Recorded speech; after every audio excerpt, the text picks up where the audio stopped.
Hello and welcome to the Ice Guys. This is the show that takes you into the world of the National Hockey League. Every game, every day, from a betting perspective. With pro sports handicappers, Ian Cameron, Alex B. Smith, and various guests from the world of hockey and sports betting. And now, here's your host, Ian Cameron. Welcome to the Ice Guys, Thursday, April the 2nd. Ian Cameron, Alex B. Smith, and we are joined today on the show by a special guest, Rachel, joining us here. Let me get the last name. How do you pronounce that? Krychak. It's a lot easier than my old last name. Yeah, there we go. Formerly Dory, but of course Krychak now. But great to have Rachel with us here on this Thursday edition. Rachel, just before we get into recapping yesterday and talking about the Thursday games, on the slate, just introduce everybody to who you are and your background in hockey and actually what you're doing right now involved with Betalytics. Yeah, so thanks for having me on. We've been trying to get this to happen for way too long. It feels like a whole season at this point, if not longer, and it just hasn't worked out with everything that's been going on. But yeah, I've worked for a couple of hockey teams, most recently the Vancouver Canucks. And I did analytics for them. And when I was in Vancouver, I was also. And they've clearly taken off since you left there. Yeah. Yeah, no, they're doing great. So I worked under Bruce Boudreau as his challenge person. So, whenever there's a challenge, I kind of wish I could bet on it because I had extensive training from the NHL situation room on it. And my hit rate's pretty good. So I wish I could bet on that, but you can't. And so, yeah, now I write for ESPN. I do a lot of the draft and analytical angles for hockey. I'm pretty sure I'm the only person who writes about the draft for them. So that's fun. But my day-to-day is I am the CTO and co-founder of Betalytics. We're a site that isn't just for betting. We do heavy analytics as well in terms of tell a narrative, tell a story. It started with just hockey. It is now baseball, football, soccer, NCAA basketball, NBA basketball, NCAA football, the World Cup. It's everything. But my baby has always been hockey. And so that's where the majority of the new and up and coming tools that I've built are. And yeah, you can check us out if you want to try it for free. You can. You get 5 days free. So I'm not interested in telling people you have to sign up immediately before you know what you're signing up for. And I want people to get a chance to understand that I'm not trying to sell you picks. I refuse to sell anybody picks. That's not a thing. So I'm a big, here's your information. Let's rely on what I relied on when I worked in the NHL, and this is what teams use, and so this is what I'm going to use to help you guys out too. Now, your information that you put together, it's basically what, if someone is money line, puck line, totals better, they'd find use of it. If someone's more of a player props type of better, they'd find use to it. So basically, it doesn't matter what type of bets you're making in hockey, they'll find everything that you put together for Betalytics very, very handy, very useful to help them, correct? Yeah, that's correct. We do everything. The only thing we don't do is we do not do NCAA player props because those are children in my eyes, and I don't think that we should be doing that.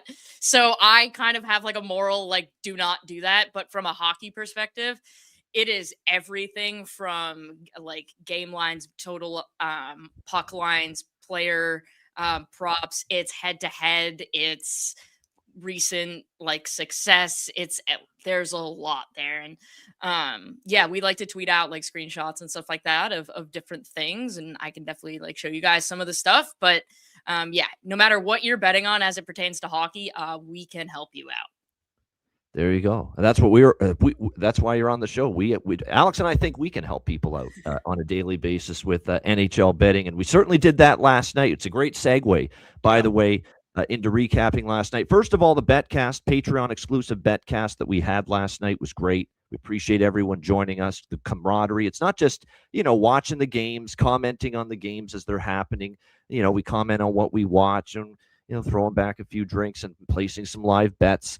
We love doing that, but it's the camaraderie. We really do share a great company, the people. There's never any bad, no one's starting shit. No one's really, there's no really bad vibes and angst among anybody that joins us on these betcasts. It's really great. It's a harmonious experience with the community. And that's always one of the great things about it. And last night was the laughs too. Benji, definitely Benji, of course, one of the Patreon members that was on the betcast last night. But it was a fun betcast. It was a profitable betcast, live bets and especially pregame bets. We'll start with Vancouver, Colorado last night. I mean, I really liked, and you're not going to hear me say that, but I said it on the show yesterday because I used it as best bet. Vancouver goal in the first period, plus 102. And I said, I don't like this for Colorado. They just drilled Calgary. They know they're going to probably win the Central Division. There's no urgency whatsoever for the Avs coming off a blowout win against Calgary to come out storming against a lowly, sad sack team like Vancouver, totally disengaged, totally disenchanted early is what I expected from Colorado, but I didn't expect that. They were really off. They were really disconnected, out of sync, disinterested, flat, whatever word you want to use in that first period. And I didn't think it would take less than a minute for that Vancouver goal in the first period to hit, but it did. We had that. We had both teams to score plus 176, I think it was, in the first period. It was a great result. First period over. I just wish I had more faith in Vancouver winning the hockey game, because here's Colorado minus 450 favorites, losing outright to the Vancouver Canucks last night. And that's why we said this on the betcast, Alex. You just cannot be a bridge jumper in this industry and expect to be profitable long term. You can't lay minus 450 prices. And I know there's people out there that would have unloaded their 401k and taken Colorado minus 450 last night, saying, it's Colorado, man. It's the best team in the NHL. It's one of the worst teams in the NHL, Vancouver. How can this lose? How can this not come through? And that's why you don't do that, because these are human beings. These are not machines that play these games here in the NHL. And you're going to get flat spots. And you're going to get, for Vancouver, for as bad a team as they are, and don't make no mistake about it, they're still a bad team, even though they won last night. That's like a Stanley Cup final for them last night. When you're in the middle of a bad season and you get a chance to play a team like Colorado, you're going to maybe be a little more inspired and be a little bit more locked in, dialed in, and engaged to give a heck of an effort. And we saw that from Vancouver. They didn't always play well last night because they still gave up goals, but they played hard, and they played harder than Colorado last night. And that's why they were able to win that game. So that was a beautiful result there with most of the bets cashing there. We had the Vancouver win in that one. What else? I keep forgetting something. Yeah, Sam Malinsky. We talked about him on the show, filling the shoes of Cale Makar, who was out, playing with Devon Taves, getting upgraded to the number one power play unit for Colorado last night. The great value with his point prop. If you bet his point prop, his assist prop, and his goal prop, you hit all three. And in fact, he had a couple of points in that game for Colorado. So, we always love those situations. 8-6 Vancouver win last night. What a great game Anaheim San Jose was, the TNT game. 4-3 Sharks. They get the job done there. Unbelievable win for San Jose, down 3-2 late in the third. Those two quick goals. I can't say enough about Macklin Celebrini. Incredible what he's doing right now for the San Jose Sharks. 100 points as a 19-year-old kid, just basically willing his team and putting them on his back and saying, we're getting into the playoffs, or I'm going to make it. I'm going to do my damnedest to get us into the playoffs. What a win there for San Jose last night, 4-3. And that was a good game. We had the over trifecta. First period over, both teams to score first period, full game over 6.5. Noting that it had been 7-6 and 5-4 in the previous two meetings this year between the Ducks and the Sharks, and it was a game that ended up going over the total. And this game at St. Louis, LA, 2-1 win for the Kings in overtime against the Blues. We'll give LA some credit for that win last night. Forsberg ended up being the right call by DJ Smith to go with him in net. Played pretty solid. We did cash the draw last night. We were a little worried about that, Alex, there when it was 1-0 for so long, but the Blues get that tying goal. So nice to hit the draw, plus 310. What is that now? 5 straight Blues-Kings games now last night that have gone past regulation, which is why we like the draw there. We did have St. Louis money line, so frustrating. And it was a great goal by Trevor Moore, down the right side. Really good end-to-end rush and beat Binnington for the overtime winner. But overall, a great night, profitable night. And the betcast was fun as always. Alex, your thoughts on a very fun Wednesday night? Yeah, like I said, wonderful betcast. Thanks for everybody who chimed in and joined us. And like I said, it was a good spot. 3 games. when you have a game like a Colorado, Vancouver, and a team that's nearly, closing minus 500. We talked about this is the perfect spot to attack it live because maybe you find spots with the dog. Certainly did not expect 8-6 in favor of Vancouver, but we did like the goals early. I took your play a step further and not only go Vancouver goal in the first period, but first goal first period plus 230. Basically a coin flip price, and you're giving me a coin flip play, and you're giving me 2-1 plus 230 with that. So I'm going to take that every time. That was a fantastic value, and to catch it as early as we did opened up the door for us to make some other plays as well. But the biggest takeaway from that, and I sent it in our chat after the game, with Jared Bednar's quote, where he says, we can't have any excuses. And he says, if this is the way we're going to play, we're going to have That wasn't these a kind of fucking excuses. throwaway game in his eyes. If you listen to No. him post game last night, No. not at all. He says if we're going to play with excuses, it might be a short run. And that's a damning quote from a team that was running away with first place in the league for the majority of the year, and now has all of a sudden kind of just. I mean, they haven't fallen off the cliff. They're still going to win the Central. They're still going to more than likely win the President's Trophy. But that's just a hell of a quote to say when you talk about, like I said, what should be a throwaway game. Okay, fine, 8-6, you lost to Vancouver, so what? No one got hurt. Move on to the next game. But he's not seeing it that way. So we talk about where's the motivation for Colorado game to game as we head into the playoffs. Might be a little more motivation next game based off of that quote. So I thought that was something that really kind of hung tight with me. LA St. Louis, like I said, fun game. We were hoping for more goals, but the important thing was we got that draw. 5 in a row, 6 of the last 8 meetings now between those two teams going past regulation. So love to see those cash in, especially when we've had, like I said, some tough beats with the draws over the last week and a half. That was a nice one. And then, like I said, Anaheim, San Jose. Talked about how we haven't seen these two teams playing meaningful hockey in April in a long time, certainly let alone against one another. On TNT, it was a fantastic game. Like you mentioned it on the betcast. You nailed it perfectly. What a great game when we're talking about growing the game, showing the new young faces who are going to be the face of the league for the next decade plus. That was the game. That was a true showcase game for the league, for the network, and for both those teams. And for San Jose to get that goal late and get that win, and now, firmly right in the trenches of that wild card race with a week and some change left. It's absolutely fun. It's got to be fantastic to root for any of the 3 teams right now in California with, how dismal things looked for some of those teams the last 2, 3, 4+ years. And now for all of them to be playing meaningful hockey in April, that's great for them, great for the league. And there's still a chance all 3 could be in the playoffs still, LA, Anaheim, and San Jose. So exciting finish down the stretch. Oh, yeah, one last thing before I get Rachel's thoughts on last night is that, the 2-0 bargain bin special of the night sweep for me. Oh, yeah. Phenomenal stuff. Nice. Parker Kelly, plus 600 for Colorado to find the back of the net. That's now 3 games in a row with a goal for him. And the other one, he scored the game winner in the last minute for San Jose. My other bargain bin special, Alex Wenberg for the San Jose Sharks at plus 380 last night. So a 2-0 sweep, baby, with the bargain bin special of the night. It was absolutely phenomenal.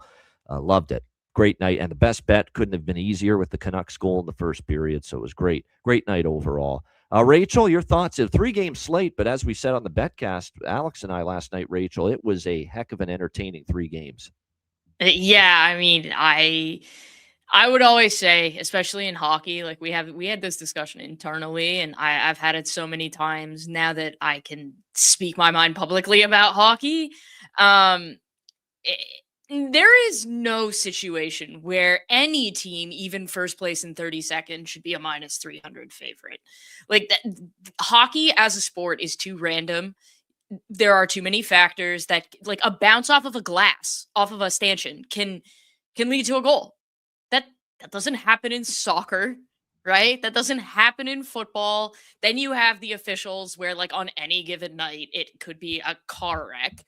And so I look at this, and far be it from me, I will never place not a dollar on the Vancouver Canucks to win anything.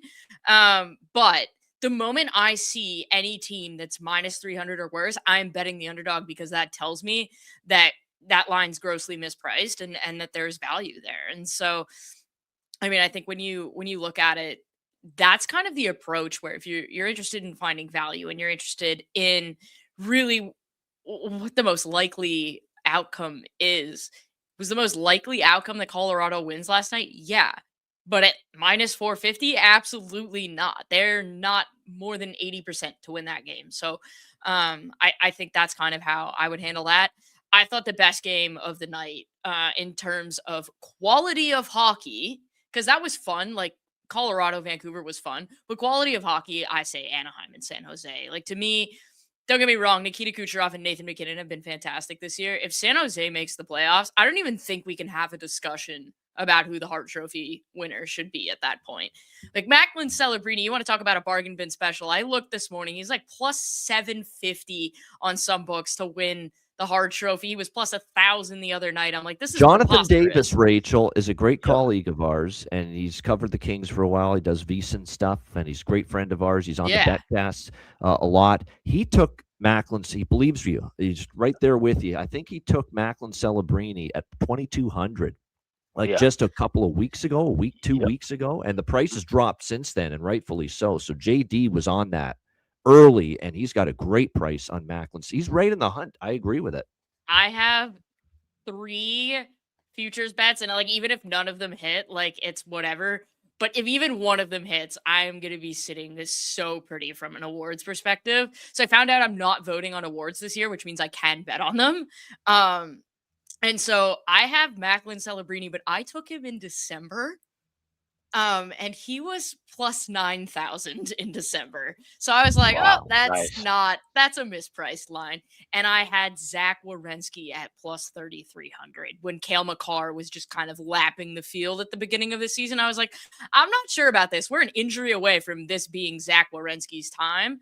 And then when I saw Buffalo kind of start to heat up, I took Lindy Ruff, and he's only like, I think it was plus 700, maybe 650 when I got him. It kind of feels like he might win, though. And so, I mean, you never know. Definitely got a chance.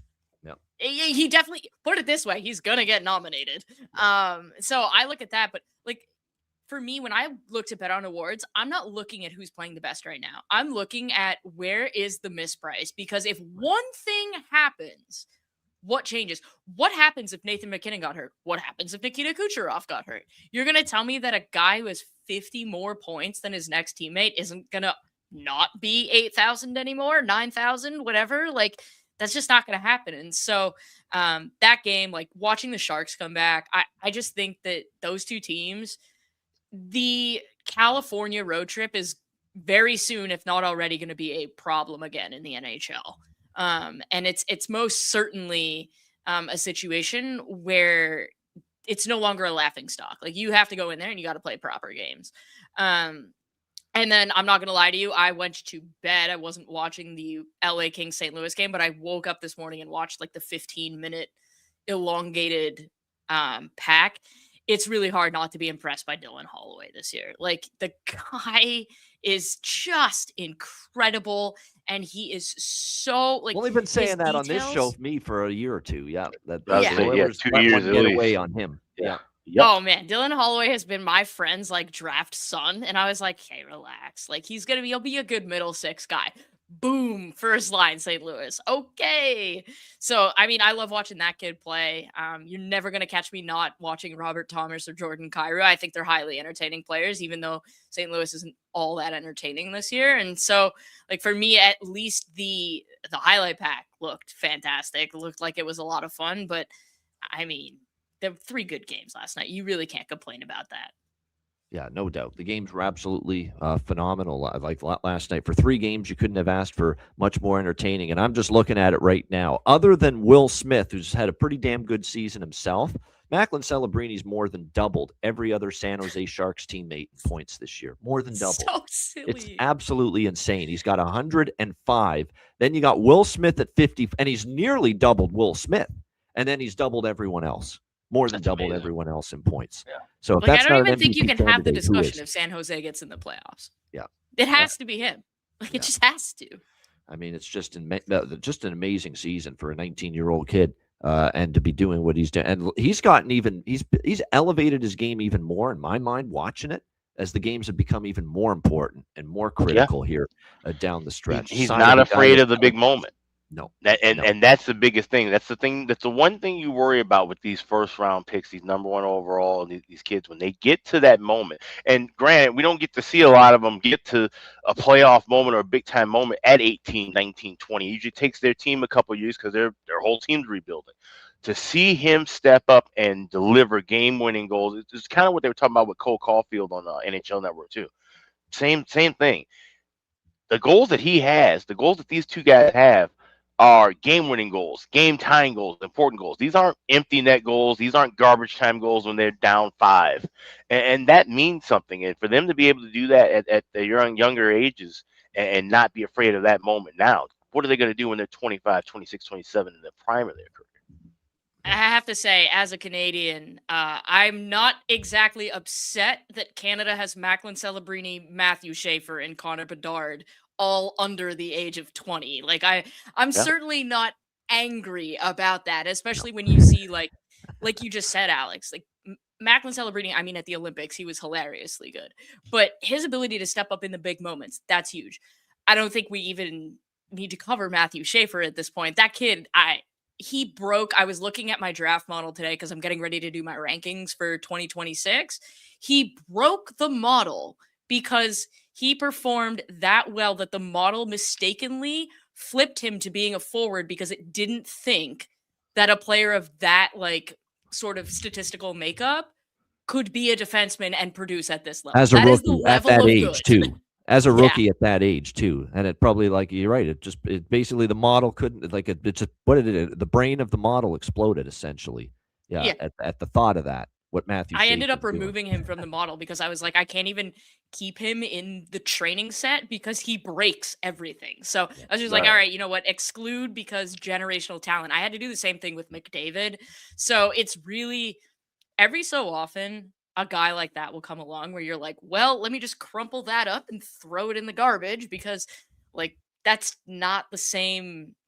It's just they're not playing the same plane as everybody else. They're doing stuff different in their first few years. And I mean, I think Connor Bedard's going to get there. I think Macklin Celebrini is going to win a ton of awards in his time. And like, let's face it, the NHL's in such a good spot, even with Crosby and Ovechkin in the twilight of their careers. Like, there's just so many young kids that are hilariously good. It's the perfect passing of the torch. And I don't know if the league's ever had a true passing like this, where you have, like you said, Ovechkin, Crosby, Patrick Kane, those guys at the very end of their careers, and right at the very beginning, you have top tier talent, like you said, Matthew Schaefer and Celebrini and Bedard just all of a sudden look like stars right away, not taking a couple of years to develop. This is a fantastic transition for the league.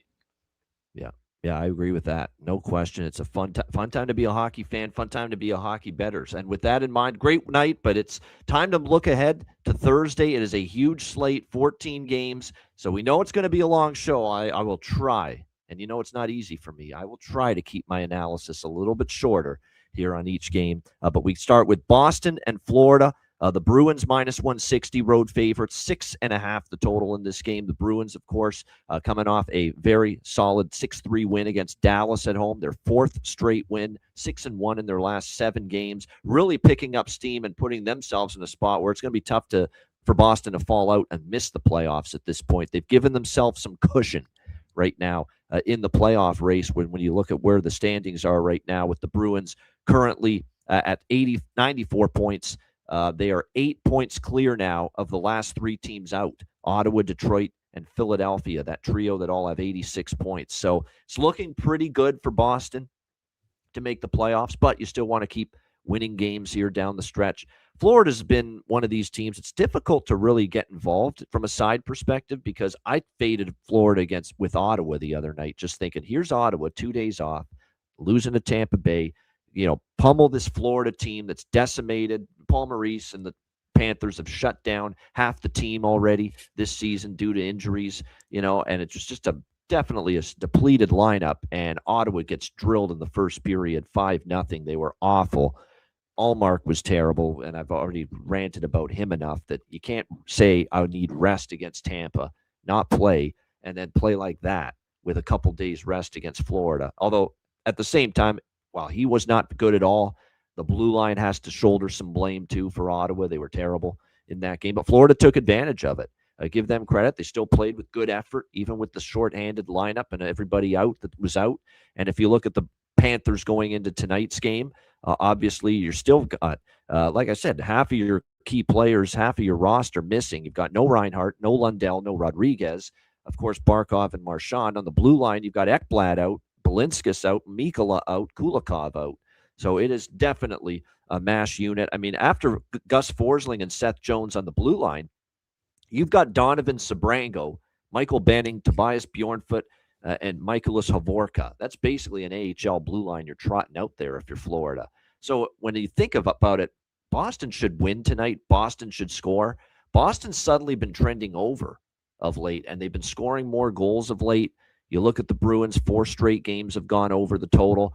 The head-to-head series, the 2 previous games this year, Bruins versus Panthers, 4-3, 5-4, both won by Florida, and both went over the total, but this is a different-looking Florida team right now. I'm interested in Bruins team total over and over 6.5. That's what I ended up playing here in this one. Alex, what do you think here, Bruins, Panthers? Yeah, right there with you on that Bruins team total. Grab that 3.5 minus $1.06 available at FanDuel. But I also like Bruins first goal, first period, plus 105 as well. I think they can come out with a blitz early. And this is a Florida, as big of a rivalry as this is, like you said, with all the key pieces missing for Florida, I don't think there's going to be that much emphasis for, the Charlotte Checkers essentially to kind of go after Boston and trying to kind of ruin their parade. If this was a healthier Florida team, I could see where maybe they'd want to play spoiler. But in this spot, it seems like the Bruins could name their price. So first goal, first period, and team total over for me. Yeah, when it comes to people are saying in the chat, and I get the concern, right? Boston, I want to bet them at home. They have a great home record this year. And Rachel, I know we've talked about this a lot throughout the year, that 28-10-1 at home, but on the road, they've had some real problems. 15-21 on the road for the Boston Bruins this year. They've been a very sharp home road split team. But I just feel they've gained momentum. They had that bad road losing streak, Rachel. They've kind of gotten away from it now. They've won a few road games recently. They won in Buffalo just recently last week. This is a decimated Florida. I think Florida will play loose and play hard, and I think they will chip in some goals, as Boring Bet says in the chat, but I don't think they're going to keep Boston off the score sheet. So that's why I went with, and I don't want to lay minus 160. And as we often say on this show, when we like a team, but we don't want to lay the money line price, we go with the team total instead, over 3.5. And that's what I'm doing here. And Alex, it seems like as well. But Rachel, how do you see this one? Bruins, Panthers. Yeah, so I look at this, and when I'm evaluating a game, like the first thing I do is I look at our projected score. And our projected score for this game is 3.5 for the Bruins and 2.8 for the Panthers.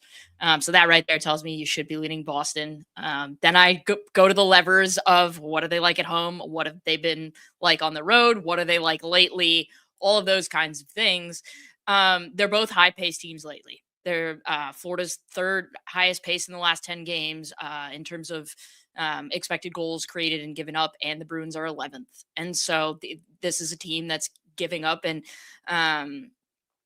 taking a lot. And so I think it's going to be an entertaining game. You've got the Brad Marchand angle, even though obviously injured. But when you look at this, I look at this and I go, I think it probably isn't going to be your 1-goal game. As bad as Boston is on the road, that defense score for Florida is genuinely concerning. Like that is, I would take the Vancouver Canucks defense score over that. And that is saying something.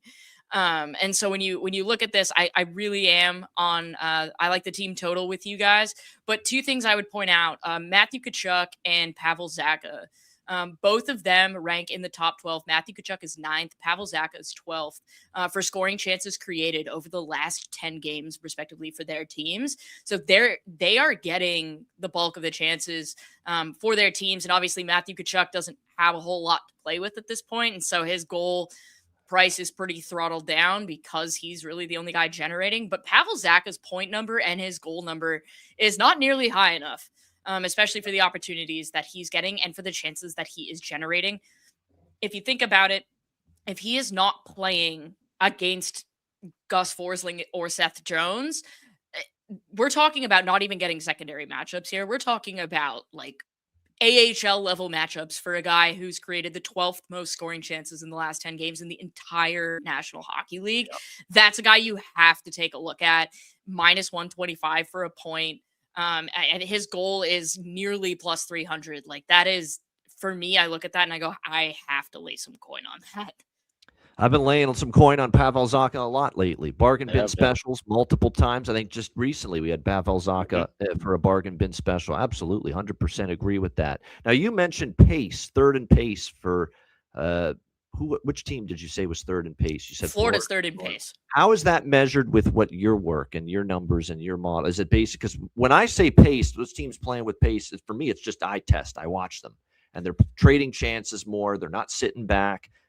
And they're playing more of a rush game, up the ice. As far as a statistical measurement, you mentioned some of the things that could measure pace, right? Expected goals for and against, and chances generated, and high danger chances. I'm sure it's some combination of that where you measure pace, correct? Exactly. That's exactly it. It's a combination. We have an expected goals model. And basically that measures like whether the shot is on net or not. It's the location of the shot and the type of shot, and whether there was or was not a rebound. Because we don't have passing data to the degree that we need to for public use, you don't get the Royal Road pass. And so when we look at pace, you're looking at what is a team generating from an expected goals perspective and what are they giving up. And then you're looking at the scoring chances, not just like as a whole, but the high danger ones. You get a boost for more high danger chances. So a team doesn't necessarily have to be a rush back and forth team to be playing at, quote, a high pace. Because if a team gets in on the cycle and leans on you and generates 5 scoring chances in a minute, that's pretty high pace. It's also a very bad time for your goaltender. That's not remotely enjoyable.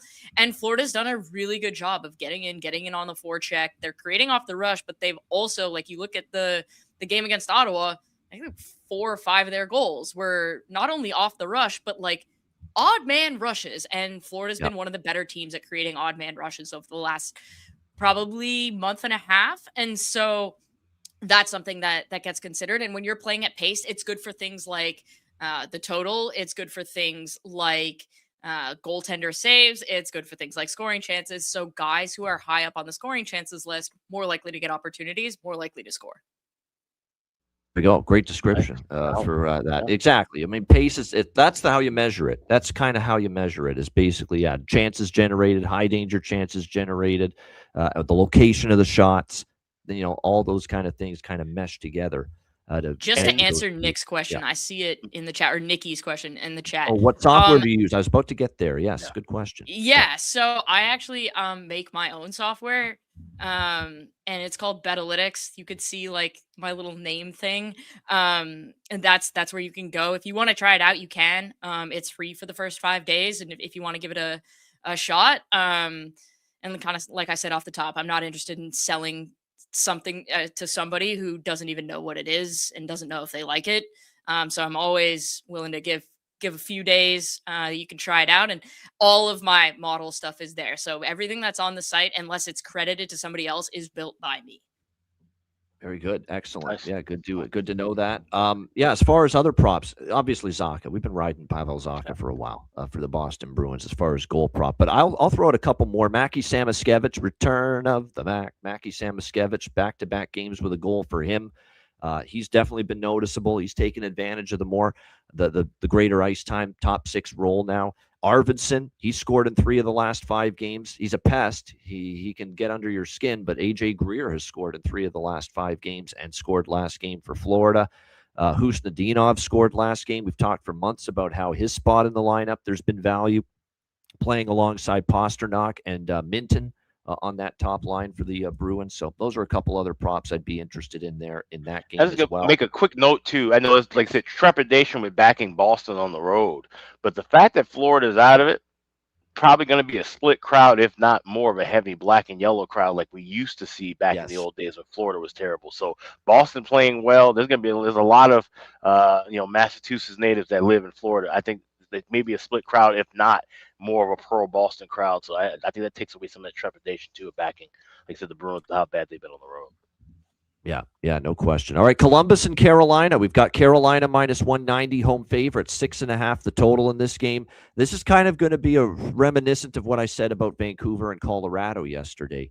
I think for Carolina, look, they're probably going to win the Metro. Pittsburgh's not going to catch them. Islanders aren't going to catch them. They're 8 points up on Pittsburgh. They're 11 up on the Islanders. It's probably a question of when, and plus they got games in hand on both of those teams. So it's really when, not if, they clinch the Metro Division. They just played Columbus, coming off a game where they were not happy about the game against Montreal, where they lost at home. Rod Brindamore and the players talked about, we weren't really thrilled with our performance. They played like it in Columbus, got the win 5-2, and now they're playing the same Columbus team they just beat, now back in Raleigh, and Columbus has to come into this game thinking utmost urgency, coming off that loss. Clinging, and I mean clinging, to that second wild card spot in the East because the other teams are tripping over their own 2 fucking feet too. Ottawa, Detroit, Philadelphia, and that's why Columbus is still in that spot because the other teams aren't doing a damn thing to take advantage. So it's like, who wants this wild card spot in the East? Who wants to be in the playoffs right now? Anybody? My goodness. I mean, that's the way it's going with these teams. But I think Columbus shows urgency early, maybe a little flat start to Carolina here, coming off already beating this Jackets team. And one thing I looked back and I noticed this. You'll see that prior to the last game in Columbus had played well at home against Carolina until that last game the other night, 5-2. And in Carolina has beaten Columbus recently. But if you look at the last 2 times in Carolina, Jackets, Hurricanes, Columbus scored first. Columbus led after the first period. Each of the last 2 times they visited Raleigh.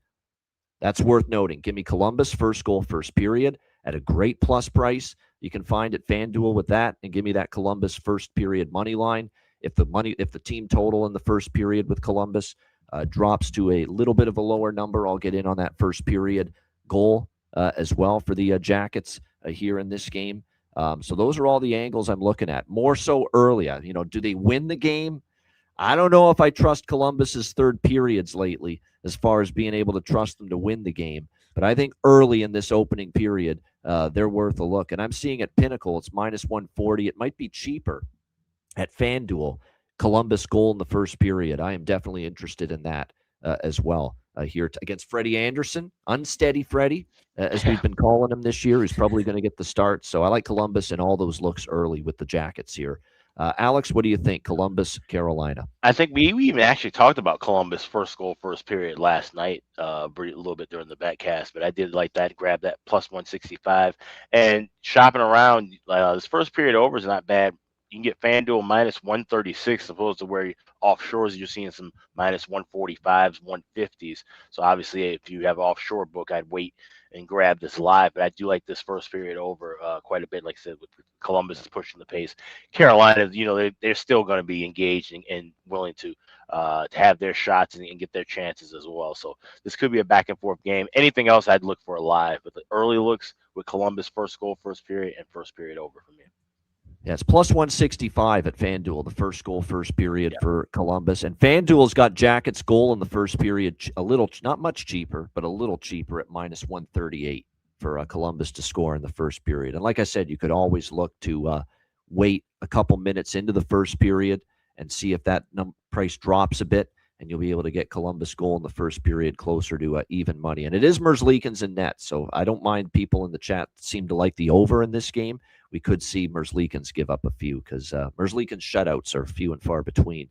He's played largely better with a little more like Rick Bowness. The one great thing he's done is somehow he's gotten some confidence back in Merzlikins. But Merzlikins is still not one of these goalies that's going to completely shut the door night in and night out. Rachel, what do you think here? Jackets, Canes. Yeah, so we're looking at it not as high pace, but I mean Carolina is high pace in terms of they're just constantly shooting the puck all the time. And so for me, right away, immediately, I am hammering Merzlikins over 27.5 saves. I look at that and I think he might have 35 saves tonight for Columbus to have a chance, because when they're down, Carolina's flurry chances, which is shots that come back to back to back to back to back, they're the best team in the NHL at generating them.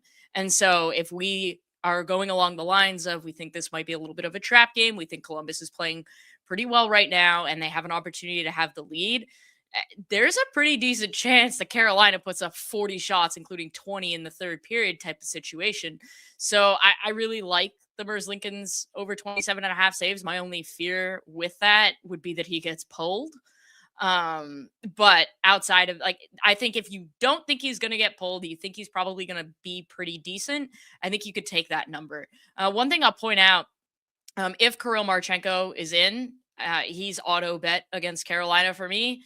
That's a guy that is generating a ton of scoring chances. He gets to the dirty areas. He's one of the few kind of bigger guys that Carolina seems to have trouble managing if your name is not Jacob Slavin. So I think that that's a good spot. If he's not, Charlie Coyle is a guy, he's generated the second most scoring chances in the last 10 games at even strength for the Columbus Blue Jackets. This is a guy who may get some elevated ice time. He's a guy that Rick Bowness seems to really, really like and lean on. There's an empty net goal play here. There is an opportunity if for him to move up and get more power play time if Marchenko is out of the lineup. There's a ton of different scenarios where he's going to get a scoring chances. So a Charlie Coyle point probably is the safer bet. But Charlie Coyle is creating, and I think that's worth noting. But I look at this and I go, this is a shots galore for the Carolina Hurricanes, and these are two teams that like to score a lot and two goalies that like to play dodgeball. And so when you start looking at points, you can look further down the lineup of guys who may get an opportunity, and that's Charlie Coyle for me. I don't think that the value on a guy like Aho or Jarvis or any of those guys, even for 2 points, is particularly high. I think you'd have to go a little bit further down, and so at that point, just give me the 1 point and I'll go with it from there. I got a question. When you two looking at your models, especially with a team like Carolina, do you also kind of look also at, the shot charts from previous games? Because we've said this with Carolina. There's some nights where, you look at their shot charts and everything's high danger right around the crease. It's tight. There's other nights where their shot chart looks like Stevie Wonder playing darts.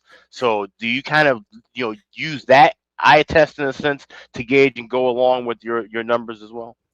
Yeah, absolutely. I saw somebody point out Jackson Blake. He ranks 11th in the last 10 games in scoring chances created. That is absolutely, and Ian and I were talking about him being my bargain bin guy, but he's got throttled down a little bit.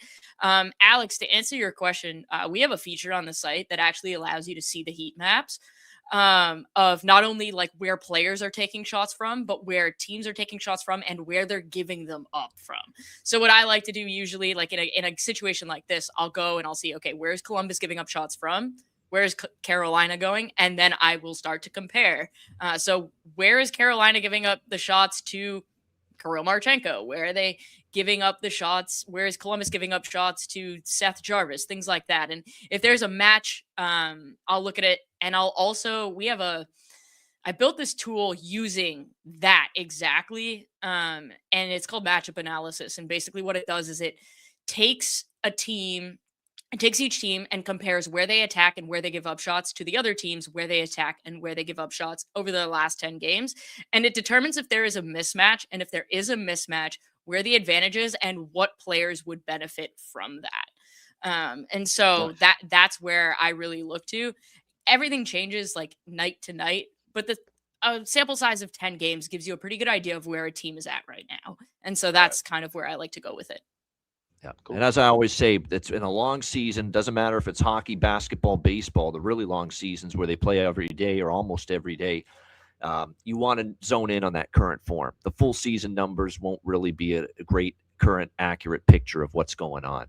You obviously want to look at last 5 games, last 10 days. Current form is very important to be aware of that, no question. As far as props, Ehlers. I mean, he scored in back-to-back games here for actually Svechnikov that has. Ehlers scored last game, but he scored in 4 of the last 5 games for the Carolina Hurricanes. We've talked about how he's getting more and more comfortable. So, as far as a goal prop there for me with Ehlers, to me is definitely someone to look at. Again, there's some injuries for Columbus. Olivier, Voronkov, Lundestrom, Marchment, of course. Dayton Severson on the blue line. He's a game-time decision, though, Marchment. So he has not been ruled out yet for this game. So there's still a chance that Mushy, as they call him, Mason Marchment, will play here tonight for the Columbus Blue Jackets. All right, Buffalo and Ottawa. We've got Ottawa minus 120, home favorite, 6.5, the total. I took Ottawa against Tampa. They got off to that great start, up 2-0. They didn't score after that. They lose 4-2. I took them against Florida because I said, hey, look, decimated Florida team. You've had 2 days off after the loss against Tampa. And look, that's another thing that why I liked Ottawa the other night. Rest at this time of year is rarely afforded these teams to have multiple days off in this condensed schedule where teams are playing so many games. And Ottawa had those 2 days off, and they ended up just coming out so freaking utter garbage in that first period against Florida. Allmark was not ready. The blue line was horrific, and they were down 5-0 to still a depleted Florida team. And after that, I said, we're going to stay away from Ottawa for a bit right now. And to make matters worse, their blue line's depleted. They got upwards of 5 defensemen out, and nobody's back tonight against Buffalo. I want to point that out.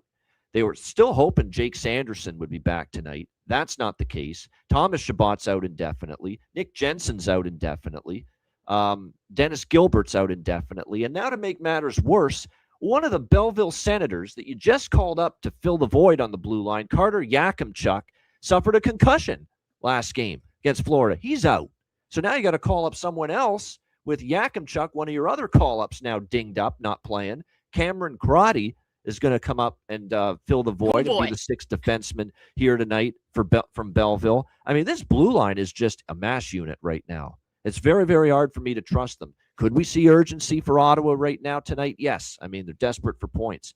But you don't think Buffalo's coming to play? The Buffalo Sabres have the chance tonight with a win to clinch their first playoff spot in 14 seasons and end this 14-year playoff drought. Without being in the playoffs. Tonight's the night they can make it official, the Buffalo Sabres, that after 14 long, disastrous, agonizing years, miserable years, that they could finally be back in the playoffs officially if they win tonight. So Buffalo's coming to play. Sabres are past for me. But with my luck with Ottawa lately, I lose 2 in a row with them, backing them. I know the moment I bet Buffalo tonight, watch Ottawa win. And I kind of feel like if I bet Ottawa, watch Buffalo win. So I'm staying off a side. I think there could be some goals here. I think Ottawa is overpassed for me with their totals, with this blue line just totally devastated right now and shorthanded and depleted as it is. Maybe a Sabres team total over if you don't want to take the money line. How do they keep Buffalo off the scoreboard? And Allmark's going to start. It's a bounce back spot for him. But do you trust him right now and this blue line in front of him? Not sure I do. So I would probably look more toward overs. I did bet some over 6.5 here. I don't hate the Buffalo team total over either, but I'm going to look more toward that full game. I think Ottawa could score a bit. UPL is going to be a net for Buffalo. Lindy Ruff is kind of committed, more to him lately because he's played well and he started to stick out above Alex Lyon of late and be better. But he has been a little bit worse not so much lately. He's been good on the road lately, but I know earlier in the season he was better at home than on the road. So I do think Ottawa might be able to score some goals too tonight. Alex, what do you think here, Buffalo, Ottawa? Tonight is the night. Real Deal Prime, Tim Earl, all you Sabres fans, get your beer and your champagne chilled and ready. I think they clinch a playoff spot tonight. And who better to do it against than Linus Ullmark, who was Buffalo's goalie, the guy that really kind of kept them afloat when they were just absolute dog shit of a franchise and of a team. And for them to finally make this turnaround and be able to pepper him and get some goals against him, I think that would be kind of the fitting way for Buffalo to officially get back in the playoffs after what's been a extremely, like I said, long and arduous drought. So give me the Sabres here at even money. It's the only play I got. All right, Buffalo plus 100 for Alex. Rachel, what do you think here? Sabres Sens.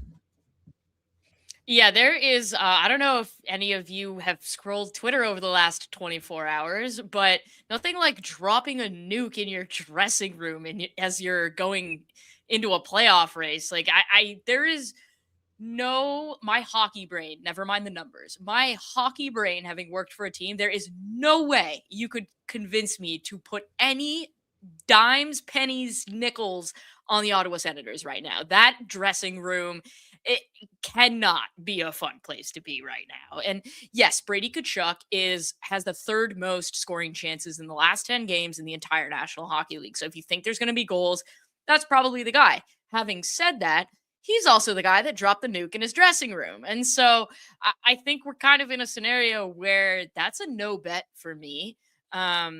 There's really no scenario where you could find me betting on the Ottawa Senators. And something to note, The Sens were one of the top team. I believe they were actually first overall until the beginning of March. And since the beginning of March, they have defensively, because of their injuries and whatever is going on in that locker room, they're now down to 9th in my expected goals model. And so that means that they've had a real bad month, to say the least, and they've had some really good games. And so the games that they're bad, they're really bad. And when you are trotting out like a certain dudes who Florida have game the played- other night, is that what you're saying? Yeah, like when you're trotting out dudes who have played in the ECHL recently, that's probably not a good thing. So I look at this. Zach Benson is leading the Sabres in even strength scoring chances over the last 10 games for the Buffalo Sabres.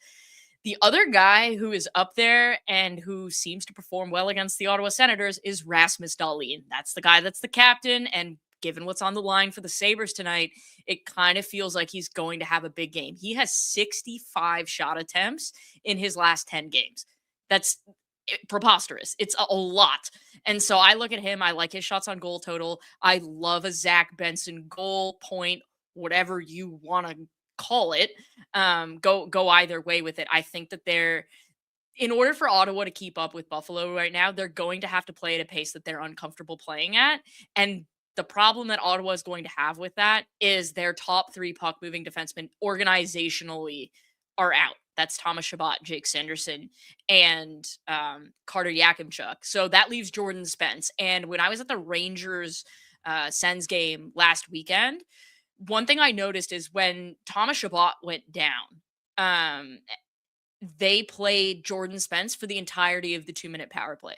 There was no second unit power play defenseman. That's something I think that's worth keeping an eye on, because if Ottawa is going to score, Jordan Spence is going to be a guy that is going to be on the ice for potentially 25 minutes tonight. And so they're going to score. He's probably bound to be creating some level of scoring chance for them.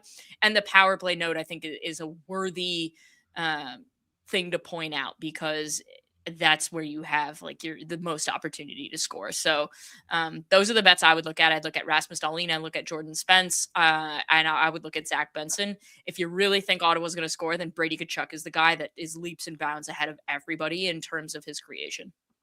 You can get Jordan Spence a power play point at FanDuel plus 370. That's a pretty good price there. That's a great point. And I noticed it just watching the last couple of games. Like, they have no power play quarterbacks left. Sanderson and Chabot have been it all season for them, and they're trying to plug Spence into that role, and there's nobody else they trust. So what Rachel said is spot on. He's playing like the whole power play right now, Jordan Spence, for this Senators team, because there's no one else they trust right now. So that's exactly why Spence props, for sure. He's getting the ice time. He's going to be playing most, if not the entire power play for the Sens right now. Yeah, so it makes a ton of sense. I'm going to go to Peyton Krebs and Jordan Spence. Jordan Spence has scored in back-to-back games, and you can get plus 700 for him to find the back of the net tonight. Peyton Krebs has scored in 2 straight games for Buffalo. We've talked about all along, he's been with Thompson, with the big guy, Tage, on the top line. So there's been good value with him on the top line. So, plus 550, for Peyton Krebs is probably a good bet as well. He's scored in back-to-back games. Benson is someone I cashed a bargain bin special with against Boston last week. He scored one of the goals in that game. So, no argument as far as a Zach Benson look either on the Buffalo side. I got to go to the well with the 2 former players as well. The former player angle on both sides. Give me Dylan Cousins for Ottawa. Give me Josh Norris. And Norris has actually been, even though Buffalo's had a great season and great run, and they've been winning games lately, I actually think Josh Norris could elevate a little bit more. I think there's another gear he can get to. He's been a little bit quiet at times lately for the Sabres. No better time than facing your old team tonight, maybe, for Josh Norris to come alive here for the Sabres. So Norris for the Sabres, Cousins for the Senators, as far as looking at props and the former player angle there. All right, Pittsburgh, Tampa Bay. We got Tampa Bay minus 170 home favorite, 6.5 the total. It did lose last game. I blame those spineless, gutless, useless Detroit Red Wings for that. 5-1 Pittsburgh the other night. If we get at least one more goal out of Detroit, that game goes over 6.5. It is still 13-2, or 12-2 rather, to the over for the Pittsburgh Penguins in their last 14 games. I think I'm going to keep riding it one more time. We're not out till we lose 2. It's the bumper stumpers angle, so I did bet over 6.5 here. This also could be one of those games where, by the way, I didn't mention this in the Buffalo-Ottawa game. I like first period both teams to score in Buffalo-Ottawa. Urgency for Ottawa. I think Buffalo against that depleted defensive Ottawa gets on the board early as well. So I think there's a chance we get both teams finding the back of the net in the opening period there. Sabres and Senators. I like that. I kind of like it here as well with Pittsburgh and Tampa. You got Tampa Bay off the loss against Montreal. And look, Dobish was not good. He was great in that game against Tampa Bay on Sunday. I didn't think the Lightning played that poorly. They just ran into a goaltender that was spectacular in that loss against the Montreal Canadiens. I don't want to lay this price against Pittsburgh right now. They're showing me some gumption. They've got, they're trying to make the playoffs. That was a pair of really, really gutsy back-to-back wins. They thumped the Islanders. We thought Detroit had a big rest advantage, situational advantage, catching Pittsburgh on the back-to-back, and the Penguins still ended up getting the victory 5-1. It looks like tonight for goaltending in this game, it is Skinner for the Pittsburgh Penguins and Andrei Vasilevsky for the Tampa Bay Lightning. If you like Pittsburgh, don't just bet money line. You should split it with team total. As Jonathan says, 35 of their 38 wins, they have scored at least 4 goals. So I agree with that. If you're going to take it, and I'm tempted to take a shot with Pittsburgh, but I don't always like backing against betting against Tampa Bay off a loss, and they are still trying to win a division, battling Buffalo for first in the Atlantic right now. But I definitely like first period, both teams to score, and I like the overs in this game for sure. Lean Pittsburgh. Not sure if I'll go ahead and get it, pull the trigger on it, though. Alex, what do you think? Penguins, Lightning. Yeah, plus 152. I'll grab a piece of that. Both teams to score in the first as well. But this is one where I like the draw quite a bit. Plus 340 was the price I got over at Bet Online. You look at the situation where Pittsburgh's trying to, at least be able to claim home ice in the first round. Tampa Bay still have a outside shot at winning that division, but if not, getting home ice in that first round matchup against more than likely Montreal would be imperative for them as well. So this is one where this is a tie game late. I don't see anything crazy happening. To see it kind of coming to a halt and going past regulation at plus 340. That's a fantastic price. They did go past regulation the last meeting earlier this year, by the way, Lightning and Penguins. And then the one before that was a 1-goal game. Didn't go to overtime, but it was a 1-goal game, which means it came very close to go into overtime. Yeah, I'm looking at Tampa Bay, 1-0, 2-0, 3-0. Yeah, they're 4-0 off a loss. The last 4 times they've lost, they've bounced back, and they've won the next game. So that's why I'm a little bit lukewarm. I like the price. I like what I'm seeing out of Pittsburgh. I lean to them, but I'm a little lukewarm to actually go ahead and take Pittsburgh, knowing Tampa's off that loss to Montreal the other night. Rachel, how do you see this one, Pittsburgh, Tampa Bay? Yeah, I think this has potential to actually be one of the games of the night in terms of quality of hockey. We're talking about 2 teams that are capable of playing some really high-end hockey with some superstars. And so when you look at that, Anthony Cirelli is actually number 1 in scoring chances in the entire NHL over the last 10 games. The guy, he's just ice cold. And so I'm going to continue to go back to the well with Anthony Cirelli because his line is not nearly where it should be for the chances that he's creating in a situation where let's face it, they're playing a goaltender that has been very good for Pittsburgh. All 3 of us know that he could turn into a pumpkin at any given time. So I look at that and I go, I'm going to take the guy that's leading the NHL in scoring chances over the last 10 games and not even think twice about that. The other thing is Nikita Kucherov. He was not particularly good in their last game, which was a loss. And coming off of a game where Kucherov has a game score in the negative, he produces more than 2 points more than he doesn't. And so if you're giving me that at plus money, I will take Nikita Kucherov at 2+ points, especially in a game that we think that we're going to see a lot of goals here. I like your guys' shout on the draw. I think you're talking about 2 teams. John Cooper is experience galore. He knows that every point matters. And if it means milking it to get to overtime, then that is what it is. And then on the other side of it, you've got Evgeny Malkin and Sidney Crosby, who are professionals at getting games to overtime. And so I look at that, but the value for me on Pittsburgh isn't in a Malkin goal because, yes, he torches Vasilevsky. It's on Rickard Rakell. Rickard Rakell has generated the 4th most scoring chances for the Pittsburgh Penguins over the last That makes sense because it seems like he's scoring almost every game. He's been a exactly. short-term So that's leader. where the Yeah. value is. And because Tampa is so depleted with injury, like he's going to get some favorable matchups because you have to respect Crosby and you have to respect Malkin. That leaves guys like Mantha, who is coming off of not only one of the hottest goal scorers in the NHL right now, but the guy just had a kid and dad's strength is a thing. And he's playing with Rickard Rakell. I like a combination of a Rakell Mantha 1 point each. That gets you plus money, depending on what book you're at on how much plus money you get. So I look at that. And then I'm also going to take a look at an Anthony Cirelli goal. I have to go back to the well with the guy who's creating the most. And you know what's funny? You mentioned Cirelli, Rachel. I cashed a bargain bin, I think, a couple weeks ago. I think it was during the Alberta road trip. I was on Cirelli, friend. Cirelli at that moment was heating up a little bit. And he was generating, I think, a lot of chances back then. The puck was going in. You're saying that he's still generating a lot of those great chances. Now the puck's just not going in for him. So maybe there's a time for that worm to turn a little bit here for Anthony Cirelli if he's still generating those kind of opportunities. Yeah, it's a good prop game. You know, I do agree with that. I mean, Gensel has scored in 5 straight games. We have to go to the well. You mentioned Rakell. I mean, back-to-back games with a goal for the last 5. And Mantha, I'm on Mantha. It's a no-brainer right now with Anthony Mantha for Pittsburgh. I mean, he's plus 320 in that range. He scored in 3 straight games, 4 of the last 5, 5 of the last 10. He's been absolutely terrific for the Penguins. So, and credit to him. You know, it's a resurgence in his career. People were almost out on Anthony Mantha at times back in the Detroit days. And even with Washington, it was a little up and down for him. But, boy, has he got it going offensively right now for the Pittsburgh Penguins. So that's probably worth a shot as well as far as goal props. I think, too, you mentioned Cirelli, Rachel, Bjorkstrand, and Gonsalves as line mates because it's the second line. Probably a little bit of value there as well. All right, Detroit, Philadelphia, even money, minus 110, 5.5 the total. I'll keep this one brief. I don't want either.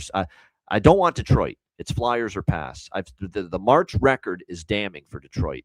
Bad March 2 years ago, 3 years ago. Last year, the March record was terrible, or late in the season. I know we're into April now, but still, down the stretch, this team has spit the bit repeatedly, year after year. I'm done for now with Detroit after what I saw the other night against Pittsburgh. Don't want him. This is either Flyers or nothing in this game, but I'm on the draw here in this game. That's what I like. I think it's a good draw spot. Every point's valuable. I could see it being a tight game. So that's the only bet. 5.5 the total. It was a surprisingly high-scoring game with the Flyers. Knowing Rick Tocchet's probably going to want to see a little bit more of a tighter defensive effort. Erson's been very good lately, too. We've talked about how early in the season he was kind of a bet against goaltender, struggled. He's on a 5-start win streak now, and Tocchet's going back to Erson tonight. John Gibson once again in net for the Red Wings. So the draw, lean under for me. Alex, what do you think here with Detroit, Philly?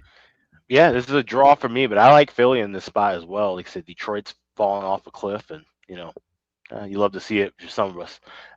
Give me Philly minus $1.07 is actually the price I got at Bet Online. I got the draw plus 310, and then I grabbed a little piece of Flyers to win an overtime or shootout and get that plus 500 over at FanDuel. Good stuff. All right, Rachel, what about you? Red Wings, Flyers. Yeah, there's some value here. According to Betalytics, we've got value on the Flyers. It's a 4-star bet in terms of the value that you're getting. We have the line like Alex at $1.07. So at $1.10, it goes down to 3-star value, but we have this line a little bit higher than that. And for all the reasons you laid out, right? The Flyers have been pretty good, and the Detroit Red Wings have been not enjoyable to watch in the month of March. Where I'm going to go, though, is Porter Martone. This is a kid who, through my draft model, through his draft year, watching him at Michigan State, this is a volume shooter. He's also one of the smartest offensive players of his generation. He was last year in the draft. I think he topped out. He was the smartest player in the draft. His 3+ shots on goal is a plus 140 at some books. I personally would ladder him up to 5, and he's going to be my bargain bin special tonight, plus 320 to score his first career NHL goal. He had 5 shots in his first game. Rick Tocchet is giving him an opportunity, and part of the reason he's getting that opportunity is because he's big and he skates and he isn't irresponsible. And so I think when you look at that and you're physically engaged, that's exactly the type of hockey Rick Tocchet wants you to play. And he's going to give you opportunities. And so I look at Porter Martone as a guy who is likely to benefit from not only playing some pretty good minutes, but also he's playing on a team that's desperate. His team just got out of the NCAA tournament. So there's some motivation here to get his NHL career off to a pretty good start. So I like the Philadelphia money line, but I'm all over Martone today. Just his regular shots line, his ladder up to 5.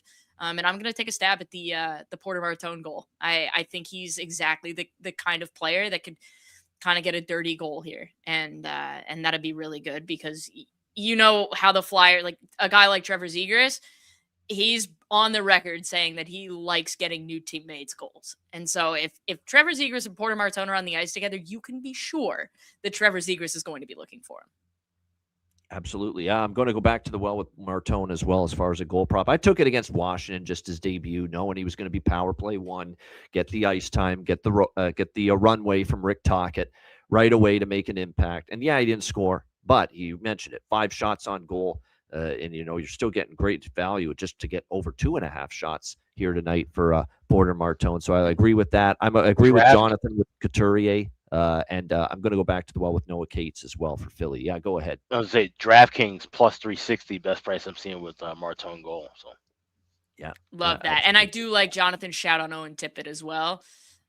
That's a guy, he's generating a ton of scoring chances of late. And it's not like Detroit is particularly staunch defensively. So I think if you're going to go with a guy who can really shoot the puck, that's Owen Tippett and Porter Martone are the guys. They can really shoot the puck, and it's dangerous, especially when you're giving up opportunities. Because if Mo Sider's not on the ice, there's really not a whole lot of defensive play happening.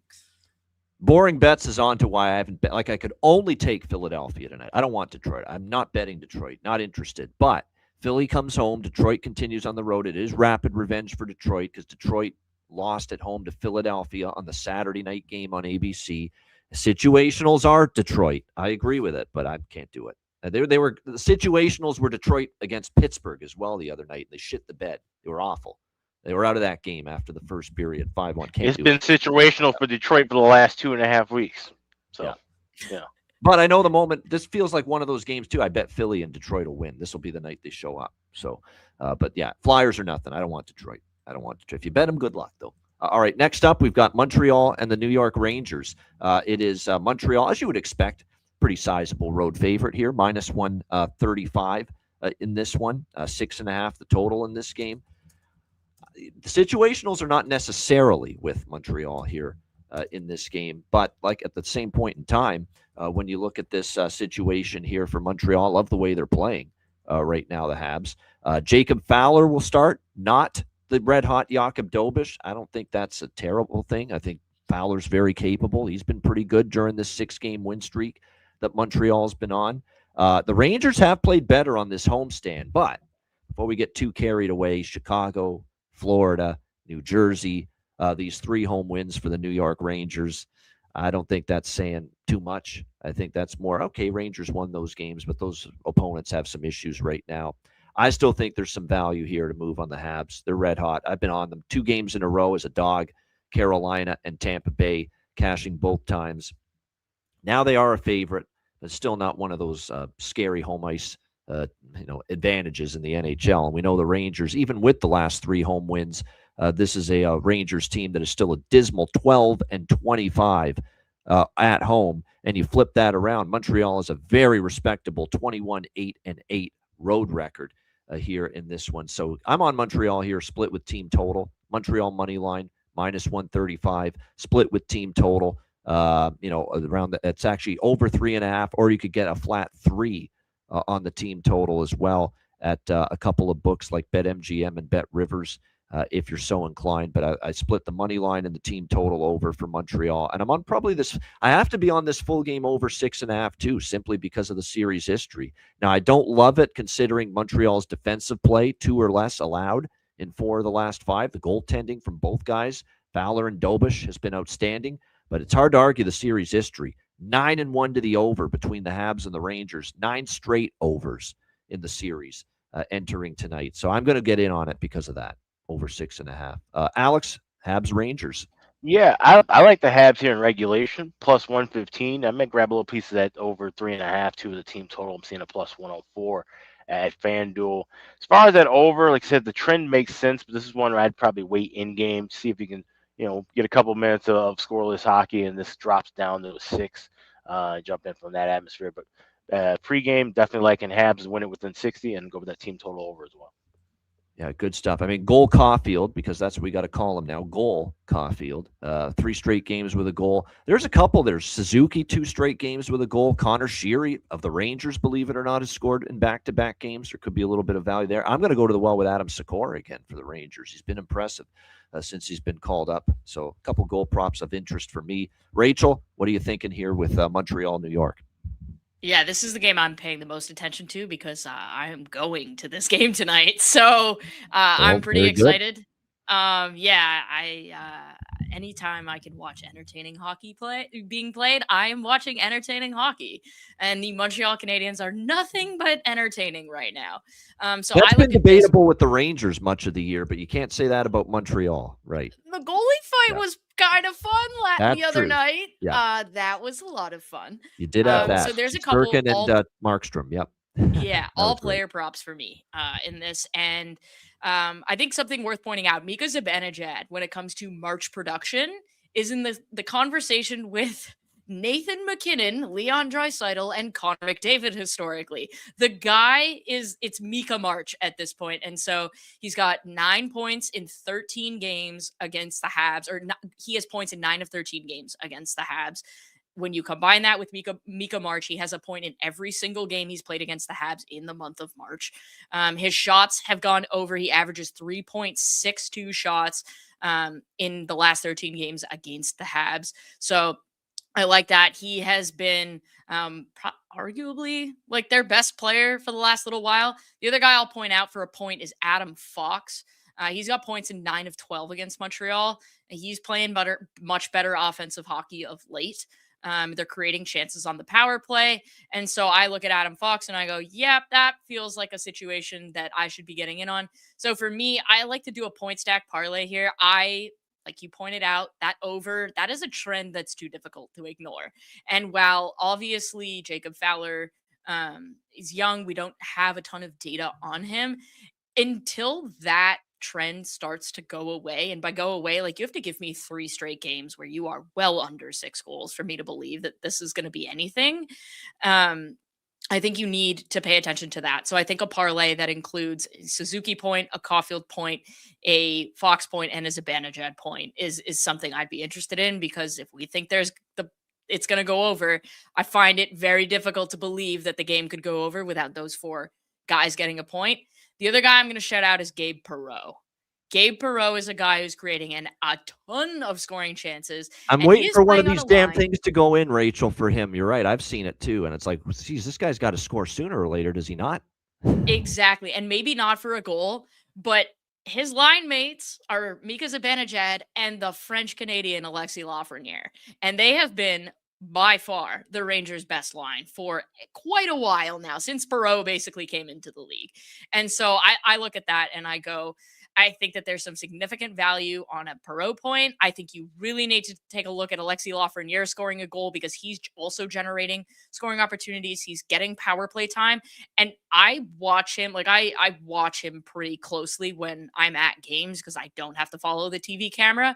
The guy is in the right spots, and he is, I would say 2 or 3 times a game, he is a foot and a half from picking off a pass that would see him have a breakaway. And I think that with the risk profile that Montreal has had of late in terms of the passes that they make, there's a chance that happens. And that line is really clicking here. So if you don't want to go the full stack, I think you could go a scenario where you go Zibanejad Lafreniere point. You could go Perreault point on its own.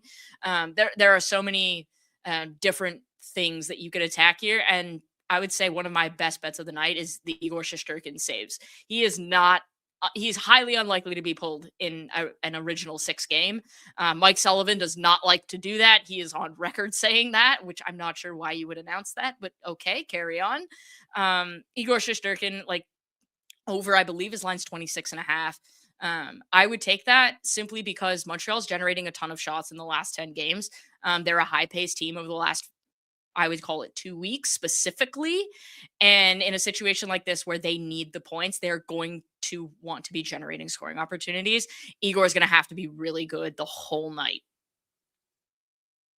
Like I said, for Bear Commander, go Bears. Suzuki, Caulfield, Zibanejad, Fox are the 4. there we go. Oh, for the parlay. Yeah, I like that parlay. Yeah. That's it. So we're all about creative bets. Like last night, we had first period, Vancouver goal in the first period. We don't just bet straight money lines or totals on this show. We get creative, and definitely, like I said, that's one way to get creative. If you want to, if the price is too expensive on a certain player just to get a point, parlay them together. That's definitely an option you've got, and that's Rachel's approach there with those 4 that she mentioned in the Habs Rangers game. All right, next up, we've got Washington, New Jersey, even money -110 both sides, 6.5 the total in this game. I could be walking into a big old bear trap here on this one, but I think it's dirt cheap for the Caps. I like the way the Caps are going right now. Jersey lost to the Rangers, coming off the fight-filled game. Obviously, the big fight with Shesterkin and with Markstrom in that one. That got everybody's juices flowing a little bit. Logan Thompson's confirmed in net. He's a bet on goalie all the way right now, the way he's been playing for the Capitals. I'm just going to take Washington here. -110 is trust this push for the playoffs. And they were the one team that's actually stepping up the last few games and being able to deal with the pressure and win games that you need to win. And obviously, they still have a lot of work to do, the Capitals, still 3 points back of Columbus for that final wild card spot. But yeah, I'm on Washington here, -110. The only bet for me, I'm not on a New Jersey over for the first time in a while because Washington wants to play low and slow. And I don't think they're going to want another higher scoring, high event game like the Philly game the other night. So I'm not on an over this time with New Jersey, but I am on the Caps here, -110. Alex, Capitals, Devils. This is my first pass of the night, and this is the Caps have been a team that's burned me where I've tried to jump on them and back them, and like I said, New Jersey, we've been we were running hot with those overs. That's kind of cooled down, and I wonder with that loss with the Rangers, that kind of a spirited game, could this now start to kind of be the beginning of the end for the Devils? Could we start to see them just kind of curl up and call this a season? And like I said, so I would lean toward Capitals. I'll watch this game, maybe jump in live, but nothing for me pregame. All right, Rachel, how about you? Caps, Devils. Yeah, I think there's 2 things worth pointing out here outside of what's already been pointed out. Tom Wilson and Timo Meier are both in the top 20 in scoring chances created across the league. And in particular, Timo Meier is, just like we talked about with Mika Zibanejad, for whatever reason, when he hits the month of March, this man turns into like a ridiculous superstar point producer. So I look at that and I go, if you think that the New Jersey Devils are going to score goals tonight, I am not so certain of that. I think Timo Meier is my guy. However, I would say Tom Wilson is a guy that he is constantly a thorn in the side of the New Jersey Devils. I remember when I worked for the Devils playing against this guy, it's like, could he just go away, please? Because he always seems to have a gear against the Devils, and you're watching him on the ice and you're like, why is he always there? Why are you always in the way? Why are you always at the net front? You're in the middle of everything. Stirring up you're shit. A pain in the ass. Usual Tom exactly. Wilson. Yeah. So I like a Tom Wilson point here tonight. And the thing with Jack Hughes is when Jack is on, you could ladder his shots all the way up to like 8 or 9. And you would get massive plus money for that. The problem that you have is right now, Jack Hughes is very inconsistent.